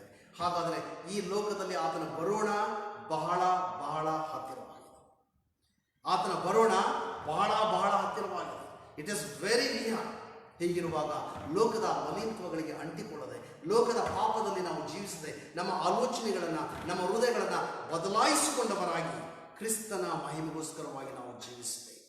ಆತ್ಮಗಳಿಗೆ ಸುವಾರ್ತೆಯನ್ನು ಸಾರಬೇಕು, ಹೋಗಬೇಕು. ಮನೆಗಳಿಗೆ ಹೋಗಿ ಕ್ರಿಸ್ತನ ವಿಚಾರವಾಗಿ ಮಾತನಾಡ್ರಿ. ಪರಲೋಕಕ್ಕೆ ಹೋದಾಗ ಯೇಸು ಸ್ವಾಮಿ ನಿಮ್ಮನ್ನು ಕೇಳ್ತಾರೆ, ನೀವೇನು ಮಾತನಾಡ್ತಾ ಇದ್ದೀರಿ? ಸುವಾರ್ತೆಯನ್ನು ನಾನು ಮಾತನಾಡ್ತಾ ಇದ್ದೆ ಸ್ವಾಮಿ. ಎಷ್ಟು ಆತ್ಮಗಳನ್ನು ತಂದಿದ್ದೀನಿ? ನೀವು ಒಂದು ಮದುವೆಗೆ ಕರೆಯಲ್ಪಟ್ಟಂಥ ಸಮಯದಲ್ಲಿ ಒಂದು ಕಾರ್ಡು ನಿಮ್ಮ ಮನೆಗೆ ಕೊಡ್ತಾರೆ. ಒಂದು ಕಾರ್ಡ್ ಕೊಟ್ಟರೆ ಎಷ್ಟು ಜನ ಹೋಗ್ತೀರಿ? ಮನೆಯವರೆಲ್ಲ ಹೋಗ್ತೀರಿ ಅಲ್ವಾ? ಒಂದು ವೇಳೆ ನನ್ನ ಜೊತೆಗೆ ಯಾರೂ ಇರಲಿಲ್ಲ ಅಂದ್ರೆ ಏನು ಮಾಡ್ತಾರೆ? ಒಂದು ಕಾರ್ಡ್ ಕೊಟ್ಟಿದ್ದಾರೆ ಎಂಬುದಾಗಿ ಹೇಳುವಾಗ ನನ್ನ ಜೊತೆಲಿ ಯಾರಾದ್ರೂ ಸ್ನೇಹಿತರನ್ನ ನಾನು ಕರ್ಕೊಂಡು ಹೋಗ್ತಾರೆ ಅಲ್ವಾ? ಸೊ ಆ ಮದುವೆ ಔತಣಕ್ಕೆ, ಮದುವೆ ವಿವಾಹ ಕಾರ್ಯಕ್ಕೆ ನಾವು ಹೋದಂಥ ಸಮಯದಲ್ಲಿ ಆ ಮದುವೆ ಮನೆಯವರು ಕೇಳ್ತಾರೆ, ಏನ್ರಿ ನೀವು ಒಬ್ಬರೇ ಬಂದ್ರ? ಮನೆಯವರೆಲ್ಲ ಎಲ್ಲಿ? ಅಣ್ಣ ಎಲ್ಲಿ? ಅಕ್ಕ ಎಲ್ಲಿ? ದೇ ವಿಲ್ ಆಸ್ಕ್ ಯು ಅಲ್ವಾ? ಯೇಸು ಸ್ವಾಮಿ ಹಾಗೆ ನಿನ್ನನ್ನು ಪರಲೋಕದಲ್ಲಿ ಸ್ವೀಕರಿಸುವಾಗ, ಮಗನೇ ಒಬ್ಬನೇ ಬಂದಿದ್ದೀಯಾ? ಒಬ್ಬಳೇ? ಯಾರನ್ನು ಕರೀತಾರಲಿಲ್ವಾ? ಯಾರಿಗೂ ಸುವಾರ್ತೆ? ಈ ಲೋಕದಲ್ಲಿರುವಾಗ ನೀನು ಏನು ಮಾಡಿದೆ? ಈ ದಿನ ಏನು ಮಾಡ್ತಾ ಇದ್ದೀಯ? ಪರೀಕ್ಷೆ ಮಾಡಿ ಕರ್ತನ ಸುವಾರ್ತೆಯನ್ನು ಸಾರು, ಆತ್ಮಗಳನ್ನು ಸಂಪಾದನೆ ಮಾಡಿ. ಪರಲೋಕಕ್ಕೆ ಹೋದಾಗ ಅಲ್ಲಿ ಅನೇಕ ಆತ್ಮಗಳು ಹೇಳಬೇಕು, ನಾನು ಈ ದಿನ ಇಲ್ಲಿ ಬಂದಿದ್ದೇನೆ ಎಂಬುದಾಗಿ ಹೇಳಿದ್ರೆ ನನ್ನ ರಕ್ಷಣೆಗೆ ಇವರು ಕಾರಣ, ಇವರು ನನ್ನ ಸುವಾರ್ತೆ ಸಾರಿದರೆ ಎಂಬುದಾಗಿ ಹೇಳಬೇಕು. So preach the word of God as long as you. ಆದುದರಿಂದ ದಿನಮಾನಗಳು ಬಹಳ ಕಠಿಣವಾದಂಥ ದಿನಮಾನಗಳಲ್ಲಿ ನಾವು ಜೀವಿಸ್ತಾ ಇದ್ದೇವೆ. ಭಯಂಕರವಾದಂಥ ಘಟನೆಗಳು ಜರುಗಲಿಕ್ಕಿದ್ದಾವೆ. ಹೀಗಿರುವಾಗ ದೇವರ ವಾಕ್ಯ ಹೇಳುತ್ತದೆ, ಯೆರೆಮೀಯನ ಗ್ರಂಥ 4ನೇ ಅಧ್ಯಾಯ 14ನೇ ವಚನದಲ್ಲಿ ಹೇಳಲ್ಪಟ್ಟಿದೆ. ಏನಂತಂದ್ರೆ, ಯೆರೂಸಲೇಮೇ, ನೀನು ರಕ್ಷಣೆಯನ್ನು ಹೊಂದಿಕೊಳ್ಳುವಂತೆ ನಿನ್ನ ಹೃದಯದ ಕೆಟ್ಟತನವನ್ನ ತೊಳೆದುಕೋ ಎಂಬುದಾಗಿ ಬರೆಯಿತು. ವಾಶ್. ಈ ದಿನ ಕೈಗಳನ್ನು ತೊಳೆದುಕೊಳ್ತಾ ಇದೆಯಲ್ಲ, ನಿನ್ನ ಹೃದಯವನ್ನು ತೊಳೆದುಕೋ, ನಿನ್ನ ಹೃದಯದ ಕೆಟ್ಟತನವನ್ನು ತೊಳೆದುಕೋ. ಕರ್ತನ ಬರೋಣ ಹತ್ತಿರವಾಗಿದೆ. ನಮ್ಮನ್ನು ನಾವು ಸಿದ್ಧ ಮಾಡಿಕೊಳ್ಳೋಣ. ಒಂದು ವೇಳೆ ಯೇಸು ಸ್ವಾಮಿಯನ್ನು ನಂಬಿರುವುದಾದರೆ ಸಿದ್ಧ ಮಾಡಿಕೊ. ಒಂದು ವೇಳೆ ಯೇಸು ಸ್ವಾಮಿಯನ್ನ ನಂಬದೇ ಹೋಗಿದ್ದ ಪಕ್ಷದಲ್ಲಿ ಈ ದಿನ ಭಯಂಕರವಾದಂಥ ದಿನ ಬರಲಿಕ್ಕಿದೆ ಎಂಬುದಾಗಿ ನಾನು ಪ್ರಕಟ ಮಾಡಿದ್ದೇನೆ. ಆದ್ದರಿಂದ ನಿನ್ನ ಜೀವಿತವನ್ನು ಯೇಸು ಸ್ವಾಮಿಗೆ ಒಪ್ಪಿಸಿಕೊ. The Lord is going to bless you and use you for His kingdom, extension of His kingdom. ಕರ್ತನಲ್ಲಿ ಪ್ರೀತಿಯುಳ್ಳ ಸಹೋದರ ಸಹೋದರಿ, ಈ ಸಮಯದಲ್ಲಿ ಒಂದು ಪ್ರಶ್ನೆಯನ್ನು ನಾವು ಮಾಡಿಕೊಳ್ಳೋಣ. ಕ್ರಿಸ್ತನ ಬರೋಣ ಹತ್ತಿರವಾಗಿದೆಯಲ್ಲ? ನಾನು ಸಿದ್ಧವಾಗಿದ್ದೇನಾ? ನನ್ನ ಮನೆಯವರು ಸಿದ್ಧರಾಗಿದ್ದಾರಾ? ನನ್ನ ಕುಟುಂಬದಲ್ಲಿ ರಕ್ಷಣೆ ಹೊಂದದೇ ಇರುವಂಥವರು ಯಾರಾದರೂ ಇದ್ದಾರಾ? ಆಲೋಚನೆ ಮಾಡಿ. ನನ್ನ ಸ್ನೇಹಿತರಲ್ಲಿ ಯಾರಾದರೂ ರಕ್ಷಣೆ ಹೊಂದದೇ ಇರುವಂಥವರು ಇದ್ದಾರಾ? ಆಲೋಚನೆಯನ್ನು ಮಾಡಿ. ಈಗ ದೇವರು ಯಾಕೆ ಈ ವಿಚಾರಗಳನ್ನು ಹೇಳಿದ್ದಾನೆ? Behold the day of the Lord cometh. Behold the day of the Lord cometh. ಯಾಕೆ ಪ್ರಕಟಪಡಿಸಿದ್ದಾನೆ? ಯಾಕೆ ಮುಂಚಿತವಾಗಿ ಹೇಳಿದ್ದಾನೆ? ನಾನು ನೀನು ಎಚ್ಚರಗೊಳ್ಳಬೇಕು, ಸಿದ್ಧವಾಗಬೇಕು. ಒಂದು ವೇಳೆ ಸಿದ್ಧವಾಗದೇ ಇರುವ ಪಕ್ಷದಲ್ಲಿ ಭಯಂಕರವಾದ ದಿನಗಳನ್ನು ನಾವು ಎದುರುಗೊಳ್ಳಲಿಕ್ಕಿದ್ದೇವೆ. ಹೀಗಿರುವಾಗ ಕರ್ತನು ಮಧ್ಯಾಕಾಶದಲ್ಲಿ ಬರಲಿಕ್ಕಿದ್ದಾನೆ. ಆತನು ಯಾವಾಗ ಬರ್ತಾ ಇದ್ದಾನೋ ಗೊತ್ತಿಲ್ಲ. ನಮ್ಮನ್ನು ನಾವು ಪ್ರಾರ್ಥನಾ ಪೂರ್ವಕವಾಗಿ ದೇವರಿಗೆ ನಮ್ಮನ್ನು ಕರುಣಿಸು ಸ್ವಾಮಿ, ನಮ್ಮನ್ನು ಕ್ಷಮಿಸು ಸ್ವಾಮಿ, ನಿನಗಾಗಿ ನನ್ನ ಜೀವಿತ ಈ ಲೋಕದಲ್ಲಿ ಇರುತ್ತದೆ ಎಂಬುದಾಗಿ ಕರ್ತನಿಗೆ ನಾವು ಒಪ್ಪಿಸಿಕೊಳ್ಳೋಣ. ಪ್ರಾರ್ಥನೆಯನ್ನು ಮಾಡಿಕೊಳ್ಳೋಣ. ನಮ್ಮ ಕಣ್ಣುಗಳನ್ನು ಮುಚ್ಚೋಣ. ಪರಿಶುದ್ಧನಾದಂಥ ದೇವರೇ, ನಿನ್ನ ವಾಕ್ಯಗಳ ಮೂಲಕವಾಗಿ ನಮ್ಮ ಹೃದಯಗಳ ಸಂಗಡ ದೇವರೇ ನೀನು ಮಾತನಾಡಿದಕ್ಕಾಗಿ ಸ್ತೋತ್ರ ಸ್ವಾಮಿ. ಕೇಳಿದಂಥ ವಾಕ್ಯಗಳನ್ನು ಕರ್ತನೆ ನಮ್ಮ ಜೀವಿತದಲ್ಲಿ ಅಳವಡಿಸಿಕೊಳ್ಳದೆ ಕರ್ತನೆ, ನಮ್ಮನ್ನು ನಾವು ಮೋಸ ಪಡಿಸಿಕೊಳ್ಳದಂತೆ ದೇವರೇ ಕರ್ತನೆ ನಿನ್ನ ವಾಕ್ಯದ ಮೂಲಕವಾಗಿ ಎಚ್ಚರಪಡಿಸಿದ್ದು ಇವುಗಳನ್ನು ಕೇಳಿ ಕರ್ತನೆ ನಮ್ಮ ಜೀವಿತಗಳನ್ನು ಕಟ್ಟಿಕೊಳ್ಳುವಂತೆ, ಈ ವಾಕ್ಯದಿಂದ ಕರ್ತನೆ ನಮ್ಮ ಜೀವಿತಗಳನ್ನು ಬದಲಾಯಿಸಿಕೊಂಡು ನಿನ್ನ ಬರುವಿಕೆಗೆ ಕರ್ತನೆ ನಾವು ಸಿದ್ಧರಾಗುವಂತೆ ಸಹಾಯ ಮಾಡಿ ಎಂದು ಪ್ರಾರ್ಥನೆ. ನಮ್ಮನ್ನು, ನಮ್ಮ ಕುಟುಂಬವನ್ನು, ನಮ್ಮ ಸಭೆಯನ್ನು, ಎಲ್ಲ ದೇವರ ಮಕ್ಕಳನ್ನು ಕರ್ತನೆ ಸಿದ್ಧಪಡಿಸಿ ಎಂಬ ಪ್ರಾರ್ಥನೆ ಸ್ವಾಮಿ. ದೇವರ ಆತ್ಮನೇ, ನಮ್ಮ ಹೃದಯಗಳ ಸಂಗಡ ನೀನು ಮಾತನಾಡಿದ ಸ್ತೋತ್ರ, ಮಹಿಮೆ ನಿನಗುಂಟಾಗಲಿ. ಯೇಸುವಿನ ನಾಮದಲ್ಲಿ ಬೇಡಿದ್ದೇವೆ, ಹಲ್ಲೆಲೂಯ. ದೇವರ ಪರಿಶುದ್ಧ ನಾಮ ಸ್ತೋತ್ರವಾಗಲಿ. ಕರ್ತನಲ್ಲಿ ಪ್ರೀತಿಯುಳ್ಳ ದೇವಜನರೇ, ಸುಂದರವಾದಂಥ ವಾಕ್ಯಗಳನ್ನು ಕೇಳಿದ್ದೇವೆ. ಹೀಗಿರುವಾಗ ನಮ್ಮನ್ನು ನಾವು ಕರ್ತನಿಗೆ ನಮ್ಮನ್ನು ನಾವು ಒಪ್ಪಿಸಿಕೊಡೋಣ. ದೇವರ ದಿನಗಳು ಬಹಳ ಹತ್ತಿರವಾಗಿವೆ. ಯಥಾರ್ಥವಾಗಿ ಜೀವಿಸಿರಿ, ಪರಿಶುದ್ಧವಾಗಿ ಜೀವಿಸಿರಿ, ನಂಬಿಕೆಯುಳ್ಳವರಾಗಿ ಜೀವಿಸಿರಿ. ದೇವರು ಇವೆಲ್ಲ ಸಂಕಷ್ಟಗಳಿಂದ ಬಿಡುಗಡೆ ಮಾಡಿ ಉನ್ನತವಾದಂಥ ಆಶೀರ್ವಾದಕ್ಕೆ ಆತ ನಮ್ಮನ್ನು ಕರೆದೊಯ್ಯಲಿಕ್ಕಿದ್ದಾನೆ. ಈ ಸಮಯ ಕಾಣಿಕೆಯ ಸಮಯ. ಕಾಣಿಕೆ ತಂದಂಥವರು ನಿಮ್ಮ ಕಾಣಿಕೆಗಳನ್ನು ನೀವು ಎತ್ತಿಡಬೇಕೆಂಬುದಾಗಿ ಕೇಳಿಕೊಳ್ತೇನೆ. ತಿರುಗಿ ಭಾನುವಾರದ ಆರಾಧನೆಗಳು ಪ್ರಾರಂಭವಾದಾಗ ನಿಮ್ಮ ಕಾಣಿಕೆಗಳನ್ನು ಸಭೆಗೆ ತರಬೇಕೆಂಬುದಾಗಿ ನಾನು ಕೇಳಿಕೊಳ್ತೇನೆ. ಮತ್ತು ದಶಮ ಭಾಗಗಳನ್ನು ಸಹ ನೀವು ಎತ್ತಿಡಬೇಕೆಂಬುದಾಗಿ ಕೇಳಿಕೊಳ್ತೇನೆ. ಮಾತ್ರವಲ್ಲದೆ ಕರ್ತನಲ್ಲಿ ಪ್ರಿಯವಾದವರೇ, ಈ ಕಾಣಿಕೆಯ ಸಮಯದಲ್ಲಿ ನಮ್ಮ ಫೇಸ್ಬುಕ್ ಪೇಜಲ್ಲಿ ಡೀಟೇಲ್ಸ್ ಇರ್ತದೆ. ನೀವು ಅಲ್ಲಿರುವಂಥ ಡೀಟೇಲ್ ಫೋನ್ ನಂಬರ್ ತೆಗೆದುಕೊಂಡು ಕಾಂಟ್ಯಾಕ್ಟ್ ಮಾಡಿ ನಿಮ್ಮ ಕಾಣಿಕೆಗಳನ್ನು ಕಳಿಸಬಹುದು. ಇದು ನಮ್ಮ ಸಭೆಗೆ ಪ್ರಕಟಪಡಿಸುವಂಥ ವಿಷಯವಾಗಿರ್ತದೆ. ಬೇರೆ ಸಭೆಯವರು ನನ್ನ ಸ್ವರವನ್ನು ಕೇಳಿರುವುದಾದರೆ ನಿಮ್ಮ ಸಭೆಗಳಿಗೆ ನಿಮ್ಮ ಕಾಣಿಕೆಗಳನ್ನು ನಿಮ್ಮ ಸಭಾಪಾಲಕರಿಗೆ ಕಳಿಸಬೇಕೆಂಬುದಾಗಿ ನಾವು ಕೇಳಿಕೊಳ್ಳುತ್ತೇವೆ. ಮಾತ್ರವಲ್ಲದೆ ಈ ಸಮಯದಲ್ಲಿ ಸಭೆಯವರು ಜ್ಞಾಪಕದಲ್ಲಿಟ್ಟುಕೊಳ್ಳಿ ಏನಂತಂದರೆ, ಈ ಕಠಿಣಕರವಾದಂಥ ಈ ಲಾಕ್ಡೌನ್ ದಿನಗಳಲ್ಲಿ ನಾವು ಮನೆಗಳಲ್ಲಿ ನಾವು ದೇವರ ಆರಾಧನೆ ಮಾಡ್ತಾ ಇದ್ದೇವೆ. ಅನೇಕ ವೇಳೆಗಳಲ್ಲಿ ಪಾಸ್ಟರ್ಗಳು ನಿಮ್ಮನ್ನು ಸಂಧಿಸುವುದಿಲ್ಲ ಮತ್ತು ಫೋನ್ ಮಾಡಿ ವಿಚಾರಿಸುವುದಿಲ್ಲ. ಅಂದುಕೊಳ್ಳಬೇಡಿ, ಕುರುಬನು ನಮ್ಮ ಕುರಿತಾಗಿ, ಕುರಿಗಳ ಕುರಿತಾಗಿ ಮರೆತು ಬಿಟ್ಟಿದ್ದಾನೆ, ಚಿಂತೆಯಲ್ಲಿ ಎಂಬುದಾಗಿ ಅಂದುಕೊಳ್ಬೇಡಿ. ಸದಾಕಾಲ ಸಭೆ ನಿಮಗೋಸ್ಕರವಾಗಿ ಪ್ರಾರ್ಥನೆ ಮಾಡ್ತಾ ಇರ್ತಾರೆ. ಸಭೆಯವರು, ವಿಶ್ವಾಸಿಗಳು ಮತ್ತು ಮಾತ್ರವಲ್ಲ ಸೇವಕರು ನಿಮಗೋಸ್ಕರವಾಗಿ ಪ್ರಾರ್ಥನೆ ಮಾಡ್ತಾ ಇರ್ತಾರೆ. ಆದುದರಿಂದ ನನ್ನ ಸಭೆಯವರು ನೀವು ಆಗಾಗ ಫೋನ್ ಮಾಡಿ ವಿಚಾರಿಸ್ಕೊಳ್ತಾ ಇದ್ದೀರಿ, ಪಾಸ್ಟರ್ ಹೇಗಿದ್ದೀರಾ, ನಿಮ್ಮ ಕುಟುಂಬ ಎಲ್ಲಿದೆ, ನೀವೆಲ್ಲಿದ್ದೀರಾ, ಏನು ಊಟ ಮಾಡ್ತಾ ಇದ್ದೀರಾ, ನಿಮ್ಮ ಆರೋಗ್ಯ ಹೇಗಿದೆ ಎಂಬುದಾಗಿ ನಮ್ಮ ಸಭೆಯವರು ವಿಚಾರಿಸ್ಕೊಳ್ತಾ ಇದ್ದೀರಿ. ತುಂಬ ಧನ್ಯವಾದಗಳು. ಅದೇ ರೀತಿಯಲ್ಲಿ ನನ್ನ ಸ್ವರವನ್ನು ಕೇಳುವಂಥ ವಿಶ್ವಾಸಿಗಳೇ, don't complaint against your pastors. ಪಾಸ್ಟರ್ಗಳು ಫೋನ್ ಮಾಡಲಿಲ್ಲ ಅಂತ ಅದನ್ನು ಎಕ್ಸ್ಪೆಕ್ಟ್ ಮಾಡೋಕ್ಕೆ ಹೋಗಬೇಡಿ. ಅವರಿಗೆ ಫೋನ್ ಮಾಡಿ ಕೇಳಿ. ವರ್ಷಗಳಲ್ಲಿ ಅವರು ನಿಮಗೋಸ್ಕರವಾಗಿ ಪ್ರಯಾಸ ಪಟ್ಟಿದ್ದಾರೆ. ನಿಮ್ಮನ್ನು ಯಾವಾಗ ಸುಕ್ಷೇಮವನ್ನು ಅವರು ಹಾರೈಸಿ ಯಾವಾಗಲೂ ವಿಚಾರಿಸಿದ್ದಾರೆ. ಇಂಥ ದಿನಮಾನಗಳಲ್ಲಿ ಎಷ್ಟು ಜನ ವಿಶ್ವಾಸಿಗಳು ನೀವು ನಿಮ್ಮ ಸಭಾಪಾಲಕರಿಗೆ ಫೋನ್ ಮಾಡಿ ಪಾಸ್ಟರ್ ಹೇಗಿದ್ದೀರಾ, ಮನೆಯಲ್ಲಿ ರೇಷನ್ ಇದೆಯಾ ಅಂತ ಕೇಳಿದ್ದೀರಾ? ಸೊ ಆಲೋಚನೆ ಮಾಡಿ ನೋಡಿ.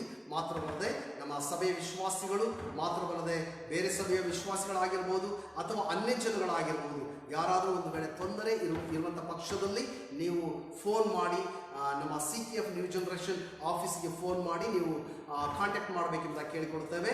ಒಂದು ವೇಳೆ ನಿಮಗೆ ತುಂಬ ಕಷ್ಟ, ನನಗೆ ಅರ್ಥ ಆಗ್ತದೆ, ನಿಮಗೆ ಮನೆ ಬಾಡಿಗೆ ಕಟ್ಟಲಿಕ್ಕೆ ಕಷ್ಟ ಆಗುತ್ತೆ, ರೇಷನ್ ಮನೆಯಲ್ಲಿ ಇರೋದಿಲ್ಲ, ಕಷ್ಟ ಆಗುತ್ತೆ, ಮತ್ತು ಯಾರು ಫೋನ್ ಮಾಡಿ ವಿಚಾರಿಸೋದು ಕಷ್ಟ ಆಗಿರ್ತದೆ, ಫೋನ್ ಮಾಡಲಿಕ್ಕೂ ಸಹ ನಿಮಗೆ ಕರೆನ್ಸಿ ಇರೋದು. I can understand your problems. ನಿಮಗೆ ಯಾವುದೇ ಸಮಸ್ಯೆ ಇರುವುದಾದರೂ ಸಹ ಜಸ್ಟ್ ಕಾಲ್ ಮೀ. ನಮ್ಮ ಸಭೆಗೆ ಕಾಂಟ್ಯಾಕ್ಟ್ ಮಾಡಿ, ಆಫೀಸಿಗೆ ಕಾಂಟ್ಯಾಕ್ಟ್ ಮಾಡಿ, ಫೋನ್ ಮಾಡಿ ಕೇಳಿ, ಪಾಸ್ಟರ್ ನನಗೆ ಈ ಥರ ಇದೆ ಸಮಸ್ಯೆ. ನಮ್ಮ ಸಭೆಯವರು ಮಾತ್ರವಲ್ಲ, ಯಾವ ಸಭೆಯವರಾದರೂ ಫೋನ್ ಮಾಡಿ, ಯಾವ ಕ್ರೈಸ್ತರು ಅಲ್ಲದೇ ಇರುವಂಥವರು ಸಹ ನೀವು ಫೋನ್ ಮಾಡಿ, ನೀವು ಜಸ್ಟ್ ಕಾಂಟ್ಯಾಕ್ಟ್ ಮಾಡಿ. So we are ready to help you. ಯಾಕಂದರೆ ಸಭೆ ಅಂತ ಹೇಳುವಾಗ ನಾವು ಸಹಾಯವನ್ನು ಮಾಡುವಂಥ ಸಭೆಯಾಗಿರ್ತೇವೆ. ಮೊನ್ನೆ ದಿನದಲ್ಲಿ ಒಬ್ಬ ಮುಸ್ಲಿಂ ಮನುಷ್ಯರು ಫೋನ್ ಮಾಡಿ, ಪಾಸ್ಟ್ರೆ ನಾನು ನಿಮ್ಮ ಚರ್ಚ್ ಸಾಮಾನುಗಳನ್ನೆಲ್ಲ ನಾನು ಶಿಫ್ಟ್ ಮಾಡ್ತಾ ಇರ್ತೇನೆ, ಪಾಸ್ಟ್ ತುಂಬ ಕಷ್ಟದಲ್ಲಿದ್ದೇನೆ ಬಾಪ ಎಂಬ ಹೇಳಿ ಆತನಿಗೆ ಬೇಕಾದ ಎಲ್ಲ ರೇಷನ್ಗಳನ್ನು ನಾನು ಕೊಡಿಸಿದೆ. ಕರ್ತನಲ್ಲಿ ಪ್ರೀತಿಯುಳ್ಳ ಸಹೋದರ ಸಹೋದರಿಯರೇ, ಇಂಥ ಸಮಯದಲ್ಲಿ ನಾನು ನಿಮಗೋಸ್ಕರವಾಗಿ ಸಿದ್ಧವಾಗಿದ್ದೇನೆ. ಕಷ್ಟದಲ್ಲಿದ್ದರೆ ಫೋನ್ ಮಾಡಿ ವಿಚಾರಿಸಿ, ನಾನು ನಿಮಗೋಸ್ಕರವಾಗಿ ಹೇಗಾದರೂ ನಾವು ಸಹಾಯ ಮಾಡಲಿಕ್ಕೆ ನಮ್ಮದು ಸಹಾಯದ ಹಸ್ತವನ್ನು ಚಾಚಿಸ್ತೇವೆ. ಮಾತ್ರವಲ್ಲದೆ ನೀವು ಸಹ ಸಹಾಯ ಮಾಡಿ. ನೀವು ಸಹ ಯಾರಿಗಾದರೂ ಸಹಾಯ ಮಾಡಿ. ನಿಮ್ಮ ಮನೆಗಳಲ್ಲಿ ಕಸಗಳನ್ನು ಎತ್ತುವವರು ಬರ್ತಾ ಇರ್ತಾರೆ, ಅವ್ರು ಏನೋ ಒಂದು 50 ರೂಪಾಯಿ 100 ರೂಪಾಯಿಗಳನ್ನ ಕೊಡಿ, ಅಥವಾ ರೇಷನ್ ಏನಾದರೂ ಇದ್ದರೆ ಕೊಡಿ. ನಿಮಗಿಲ್ಲದ ಪಕ್ಷದಲ್ಲಿ ನನ್ನ ಕೇಳಿ, ನಾನು ನಿಮಗೆ ಒದಗಿಸಿಕೊಡ್ತಾರೆ. ಹೇಗೂ ಈ ಒಂದು ದಿನಗಳಲ್ಲಿ ಆದಷ್ಟು ನಾವು ಮಾಡುವವರಾಗಿರಬೇಕು. ಯಾಕಂದರೆ ಯೇಸು ಹೇಳ್ತಾನೆ, ಈಗ ನಾನು ಸರಿಯಲ್ಲಿರುವಾಗ ನೀವು ನನ್ನನ್ನು ನೋಡಲಿಕ್ಕೆ ಬರಲಿಲ್ಲ, ನಾನು ಹಸಿರುಗೊಂಡವನಾಗಿ ಇರುವಾಗ ನೀವು ಊಟ ಕೊಡಲಿಲ್ಲ, ನಾನು ಬಾಯಾರಿದವನಾಗಿರುವಾಗ ನೀವು ನೀರು ಕೊಡಲಿಲ್ಲ ಎಂಬುದಾಗಿ ಯೇಸು ಹೇಳ್ತಾರೆ. ಯಾವಾಗ ಸ್ವಾಮಿ ನೀವು ಹಸಿವೆಗೊಂಡಿದ್ದೀರಿ? ಯಾವಾಗ ನೀವು ನೀರಿಲ್ಲದೆ ಇದ್ದೀರಿ? ಯೇಸು ಹೇಳ್ತಾರೆ, ಈ ಅಲ್ಪರಾದವರಿಗೆ ನೀವು ಏನೇನು ಮಾಡುತ್ತೀರೋ ಅದು ನನಗೆ ಮಾಡಿದ ಹಾಗಾಯಿತು ಎಂಬುದಾಗಿ. ಹಾಗಾದರೆ ಕರ್ತನಲ್ಲಿ ಪ್ರಿಯವಾದವರೇ, ಈ ದಿನಗಳಲ್ಲಿ ಅನೇಕ ದಾನಿಗಳು ಸಹಾಯಗಳನ್ನು ಮಾಡ್ತಾ ಇರುವಾಗ ನಿನ್ನ ಜವಾಬ್ದಾರಿಕೆ ಏನಾಗಿದೆ? ನಾವು ಏನನ್ನು ಮಾಡ್ತಾ ಇದ್ದೀವಿ? ಏನಾದರೂ ಮಾಡಿ ದೇವರು ಖಂಡಿತವಾಗಿ ನಿಮ್ಮನ್ನು ಆಶೀರ್ವಾದ ಮಾಡ್ತಾರೆ. ಒಂದು ವೇಳೆ ನೀವು ಬಟ್ಟೆಯನ್ನು ಹೊಲಿತಾ ಇದ್ದೀರಾ, ಟೇಲರ್ಗಳಾಗಿದ್ದೀರಾ, ನೀವು ಮನೆಗಳಲ್ಲಿ ಕೂತ್ಕೊಂಡು ನೋಡಿ. ಇನ್ಫೋಸಿಸ್ ಸುಧಾಮೂರ್ತಿ ಅವರು ಮನೆಗಳಲ್ಲಿ ಕೂತ್ಕೊಂಡು ಅವರೇ ತಯಾರು ಮಾಡಿದ್ದಾರೆ. ಅಲ್ಲಿ ಮಾಸ್ಕ್ಗಳನ್ನು ತಯಾರು ಮಾಡಿದ್ದಾರೆ. You can do that. ಅವುಗಳನ್ನು ಮಾಡಿ. ಅವುಗಳಲ್ಲಿ ಯಾರ್ಯಾರು ನಿಮ್ಮ ಸುತ್ತಲಿರುವಂಥ ಜನರು ಅವುಗಳನ್ನು ಉಪಯೋಗಿಸ್ತಾರೋ ಅವ್ರು ಕೊಟ್ಟರೆ ಇದನ್ನು ಹಾಕ್ಕೊಳ್ಳಿ ಅಂತ ಕೊಡಿ, ಸಹಾಯ ಮಾಡಿ. ಹಾಗೆ ನೀವು ಸಹ ನಿಮ್ಮ ಬಾಯಿಗಳನ್ನು ಒಂದು ಮಾಸ್ಕ್ ಹಾಕೊಂಡು ಮುಚ್ಕೊಂಡ್ರೆ ಚೆನ್ನಾಗಿರ್ತದೆ. ಓಕೆ, ಅವುಗಳನ್ನು ನಾವು ಮಾಡಬೇಕು. ಹೇಗೂ do something for the Kingdom of God. ದೇವರ ರಾಜ್ಯಕ್ಕಾಗಿ ಏನಾದರೂ ನಾವು ಮಾಡಬೇಕು.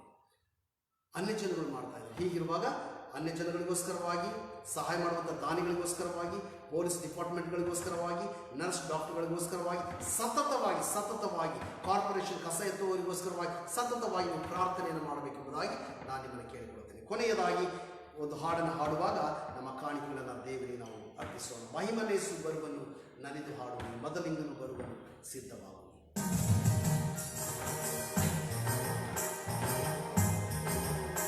Hallelujah. Thank you, Jesus. ಯೇಸು ಬರುವನು ನಲಿದು ಹಾಡುವಿ, ಮೊದಲಿಂಗನು ಬರುವನು ಸಿದ್ಧವಾಗುವಿ. ಮಹಿಮನೇಸು ಬರುವನು ನಲಿದು ಹಾಡುವಿ, ಮೊದಲಿಂಗನು ಬರುವನು ಸಿದ್ಧವಾಗುವಿ. Hallelujah, ಆನಂದವೇ, hallelujah, ಆನಂದವೇ. ಹಾಡಿ ಹಾಡಿ ನಾಟ್ಯವಾಡಿ ಆನಂದಿಸುವೆ, ಹಾಡಿ ಹಾಡಿ ನಾಟ್ಯವಾಡಿ ಆನಂದಿಸುವೆ. ಮಹಿಮನೇಸು ಬರುವನು ನಲಿದು ಹಾಡುವಿ, ಮೊದಲಿಂಗನು ಬರುವನು ಸಿದ್ಧವಾಗುವಿ. ಮಹಿಮನೇಸು ಬರುವನು ನಲಿದು ಹಾಡುವಿ, ಮೊದಲಿಂಗನು ಬರುವನು ಸಿದ್ಧವಾಗುವಿ. ನಂಬಿಗಸ್ತನು ಆತ ಸತ್ಯವಂತನು, ನೀತಿವಂತನು ರಾಜಾದಿರಾಜನು. ನಂಬಿಗಸ್ತನು ಆತ ಸತ್ಯವಂತನು, ನೀತಿವಂತನು ರಾಜಾದಿರಾಜನು. ಸರ್ವಶ್ರೇಷ್ಠನು ಮಹಿಮ ಪ್ರಭವನು, ಸರ್ವಶ್ರೇಷ್ಠನು ಮಹಿಮ ಪ್ರಭವನು. ನನ್ಮೆಯುಳ್ಳವ ಮಹಾಮಹಿಮೆಯುಳ್ಳವ, ನನ್ಮೆಯುಳ್ಳವ ಮಹಾಮಹಿಮೆಯುಳ್ಳವ. ಮಹಿಮನೇಸು ಬರುವನು ನಲಿದು ಹಾಡುವಿ, ಮೊದಲಿಂಗನು ಬರುವನು ಸಿದ್ಧನಾಗುವಿ. ಮಹಿಮನೇಸು ಬರುವನು ನಲಿದು ಹಾಡುವಿ, ಮೊದಲಿಂಗನು ಬರುವನು ಸಿದ್ಧವಾಗುವಿ. ಚಿನ್ನದ ಬೀದಿ ಅದು ಹೊಳೆಯುವ ಹಾದಿ, ವಜ್ರವೈಡೂರ್ಯ ಅಲ್ಲಿ ಮಿನುಗುತ್ತಿರುವುದು. ಚಿನ್ನದ ಬೀದಿ ಅದು ಹೊಳೆಯುವ ಹಾದಿ, ವಜ್ರವೈಡೂರ್ಯ ಅಲ್ಲಿ ಮಿನುಗುತ್ತಿರುವುದು. ರತ್ನರಾಶಿಯು ನೀಲ ಸ್ಫಟಿಕವು, ರತ್ನರಾಶಿಯು ನೀಲ ಸ್ಫಟಿಕವು. ಪದ್ಮರಾಗ ಪುಷ್ಪರಾಗ ಸ್ತುತಿಸಿ ಹಾಡುವುದು, ಪದ್ಮರಾಗ ಪುಷ್ಪರಾಗ ಸ್ತುತಿಸಿ ಹಾಡುವುದು. ಮಹಿಮನೇಸು ಬರುವನು ನಲಿದು ಹಾಡುವಿ, ಮೊದಲಿಂಗನು ಬರುವನು ಸಿದ್ಧನಾಗುವಿ. ಮಹಿಮನೇಸು ಬರುವನು ನಲಿದು ಹಾಡುವಿ, ಮೊದಲಿಂಗನು ಬರುವನು ಸಿದ್ಧನಾಗುವಿ. ಬಿಳಿ ಕುದುರೆಯ ಮೇಲೆ ಕೂತು ಬರುವನು, ನೀತಿಯಿಂದಲೇ ಆತ ಯುದ್ಧ ಮಾಡಲು. ಬಿಳಿ ಕುದುರೆಯ ಮೇಲೆ ಕೂತು ಬರುವನು, ನೀತಿಯಿಂದಲೇ ಆತ ಯುದ್ಧ ಮಾಡಲು. ಹಲ್ಲೆಲೂಯಾ.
ಸಿದ್ಧವಾಗಲಿ. ಪ್ರಾರ್ಥನೆ. ಪರಿಶುದ್ಧನು ಮಹೋನ್ನತನೂ ಆದಂಥ ನಮ್ಮ ಸ್ವರ್ಗೀಯ ತಂದೆಯಾದಂಥ ದೇವರೇ, ನಿನ್ನ ನಾಮ ಸ್ತೋತ್ರ. ನಮ್ಮ ಆರಾಧನೆಯಲ್ಲಿ ನಿನ್ನ ಪ್ರಸನ್ನತೆಯಲ್ಲಿ ಇಳಿದು ಬಂದು ನಿನ್ನ ವಾಕ್ಯಗಳನ್ನು ನನಗೆ ಸ್ಪಷ್ಟವಾಗಿ ನೀವು ಬೋಧಿಸಿದ್ದೆ. ಅದಕ್ಕಾಗಿ ದೇವರೇ ನಿನಗೆ ಸ್ತೋತ್ರ. ಪರಿಶುದ್ಧಾತ್ಮನ ಸಹಾಯಕ್ಕೋಸ್ಕರವಾಗಿ, ಪರಿಶುದ್ಧಾತ್ಮನ ನಡೆಸುವಿಕೆಗೋಸ್ಕರವಾಗಿ, ಪರಿಶುದ್ಧಾತ್ಮನ ಅಭಿಷೇಕಕ್ಕೋಸ್ಕರವಾಗಿ ದೇವರೇ ನಿನಗೆ ಸ್ತೋತ್ರ. ನಮ್ಮ ಮಧ್ಯದಲ್ಲಿ ನಿನ್ನ ಸಿಂಹಾಸನ ಎತ್ತಲ್ಪಟ್ಟಿರುವುದಕ್ಕಾಗಿ ಸ್ತೋತ್ರ. ಈ ದಿನ ಈ ಮಾಧ್ಯಮದ ಮೂಲಕವಾಗಿ ನನ್ನ ಸ್ವರವನ್ನು ಕೇಳಿದಂಥ ಎಲ್ಲ ನಿನ್ನ ಭಕ್ತರನ್ನ ಕರ್ತನೆ ನೀನು ಆಶೀರ್ವಾದ ಮಾಡು ಎಂಬುದಾಗಿ ನಿನ್ನ ಸನ್ನಿಧಾನದಲ್ಲಿ ಪ್ರಾರ್ಥಿಸ್ತಾ ಇದ್ದೇನೆ ಸ್ವಾಮಿ. ಈಗ ನಿನ್ನ ಪರಿಶುದ್ಧವಾದ ಹಸ್ತಗಳಲ್ಲಿ ನಮ್ಮನ್ನು ಒಪ್ಪಿಸಿಕೊಡ್ತಾ ಇದ್ದೇವೆ ಸ್ವಾಮಿ. ಕರ್ತನ ಪ್ರತಿ ಒಬ್ಬೊಬ್ಬರನ್ನ ಹೆಸರಾಗಿ ಆಶೀರ್ವಾದ ಮಾಡು ಸ್ವಾಮಿ. ನಿನ್ನ ಕೃಪೆಯಿಂದ ತುಂಬಿಸು ಸ್ವಾಮಿ. ನಿನ್ನ ಬರುವಿಕೆಗೆ ನಮ್ಮನ್ನು ನಾವು ಸಿದ್ಧಪಡಿಸಿಕೊಂಡು ನಿನ್ನನ್ನು ಘನಪಡಿಸುವುದಕ್ಕೆ ಸಹಾಯ ಮಾಡು. ಮಹಿಮೆ ಉಂಟಾಗಲಿ. ಯೇಸುವಿನ ನಾಮದಲ್ಲಿ ಬೇಡಿದ್ದೇವೆ, ಆಮೆನ್. ವಿಶ್ವಾಸದಿಂದ ದೇವರ ಆಶೀರ್ವಾದವನ್ನು ಹೊಂದಿಕೊಳ್ಳೋಣ. ನಮ್ಮ ಕರ್ತನಾದ ಯೇಸು ಕ್ರಿಸ್ತನ ಕೃಪೆಯು, ತಂದೆಯಾದ ದೇವರ ಪ್ರೀತಿ, ಪರಿಶುದ್ಧಾತ್ಮನ ಅನ್ಯೋನ್ಯ ಸಹವಾಸವು ಮಾಧ್ಯಮದ ಮೂಲಕವಾಗಿ ದೇವರ ಸಂದೇಶವನ್ನು ಕೇಳಿದಂಥ ಎಲ್ಲ ಭಕ್ತರ ಸಂಗಡ ನಿರಂತರವೂ ನೆಲೆಯಾಗಿರಲಿ. Amen. Praise the Lord. God bless you. ದೇವರು ನಿಮ್ಮನ್ನು ಆಶೀರ್ವಾದ ಮಾಡಲಿ. ತಿರುಗಿ ನಾವು ಸೇರುವವರೆಗೂ ಪ್ರಾರ್ಥನೆಯಲ್ಲಿ ನೀವು ನಿರತವಾಗಿದ್ದು ದೇವರನ್ನ ಘನಪಡಿಸಬೇಕೆಂಬುದಾಗಿ ನಾನು ನಿಮ್ಮನ್ನು ಕೇಳಿಕೊಳ್ತೇನೆ. God bless you.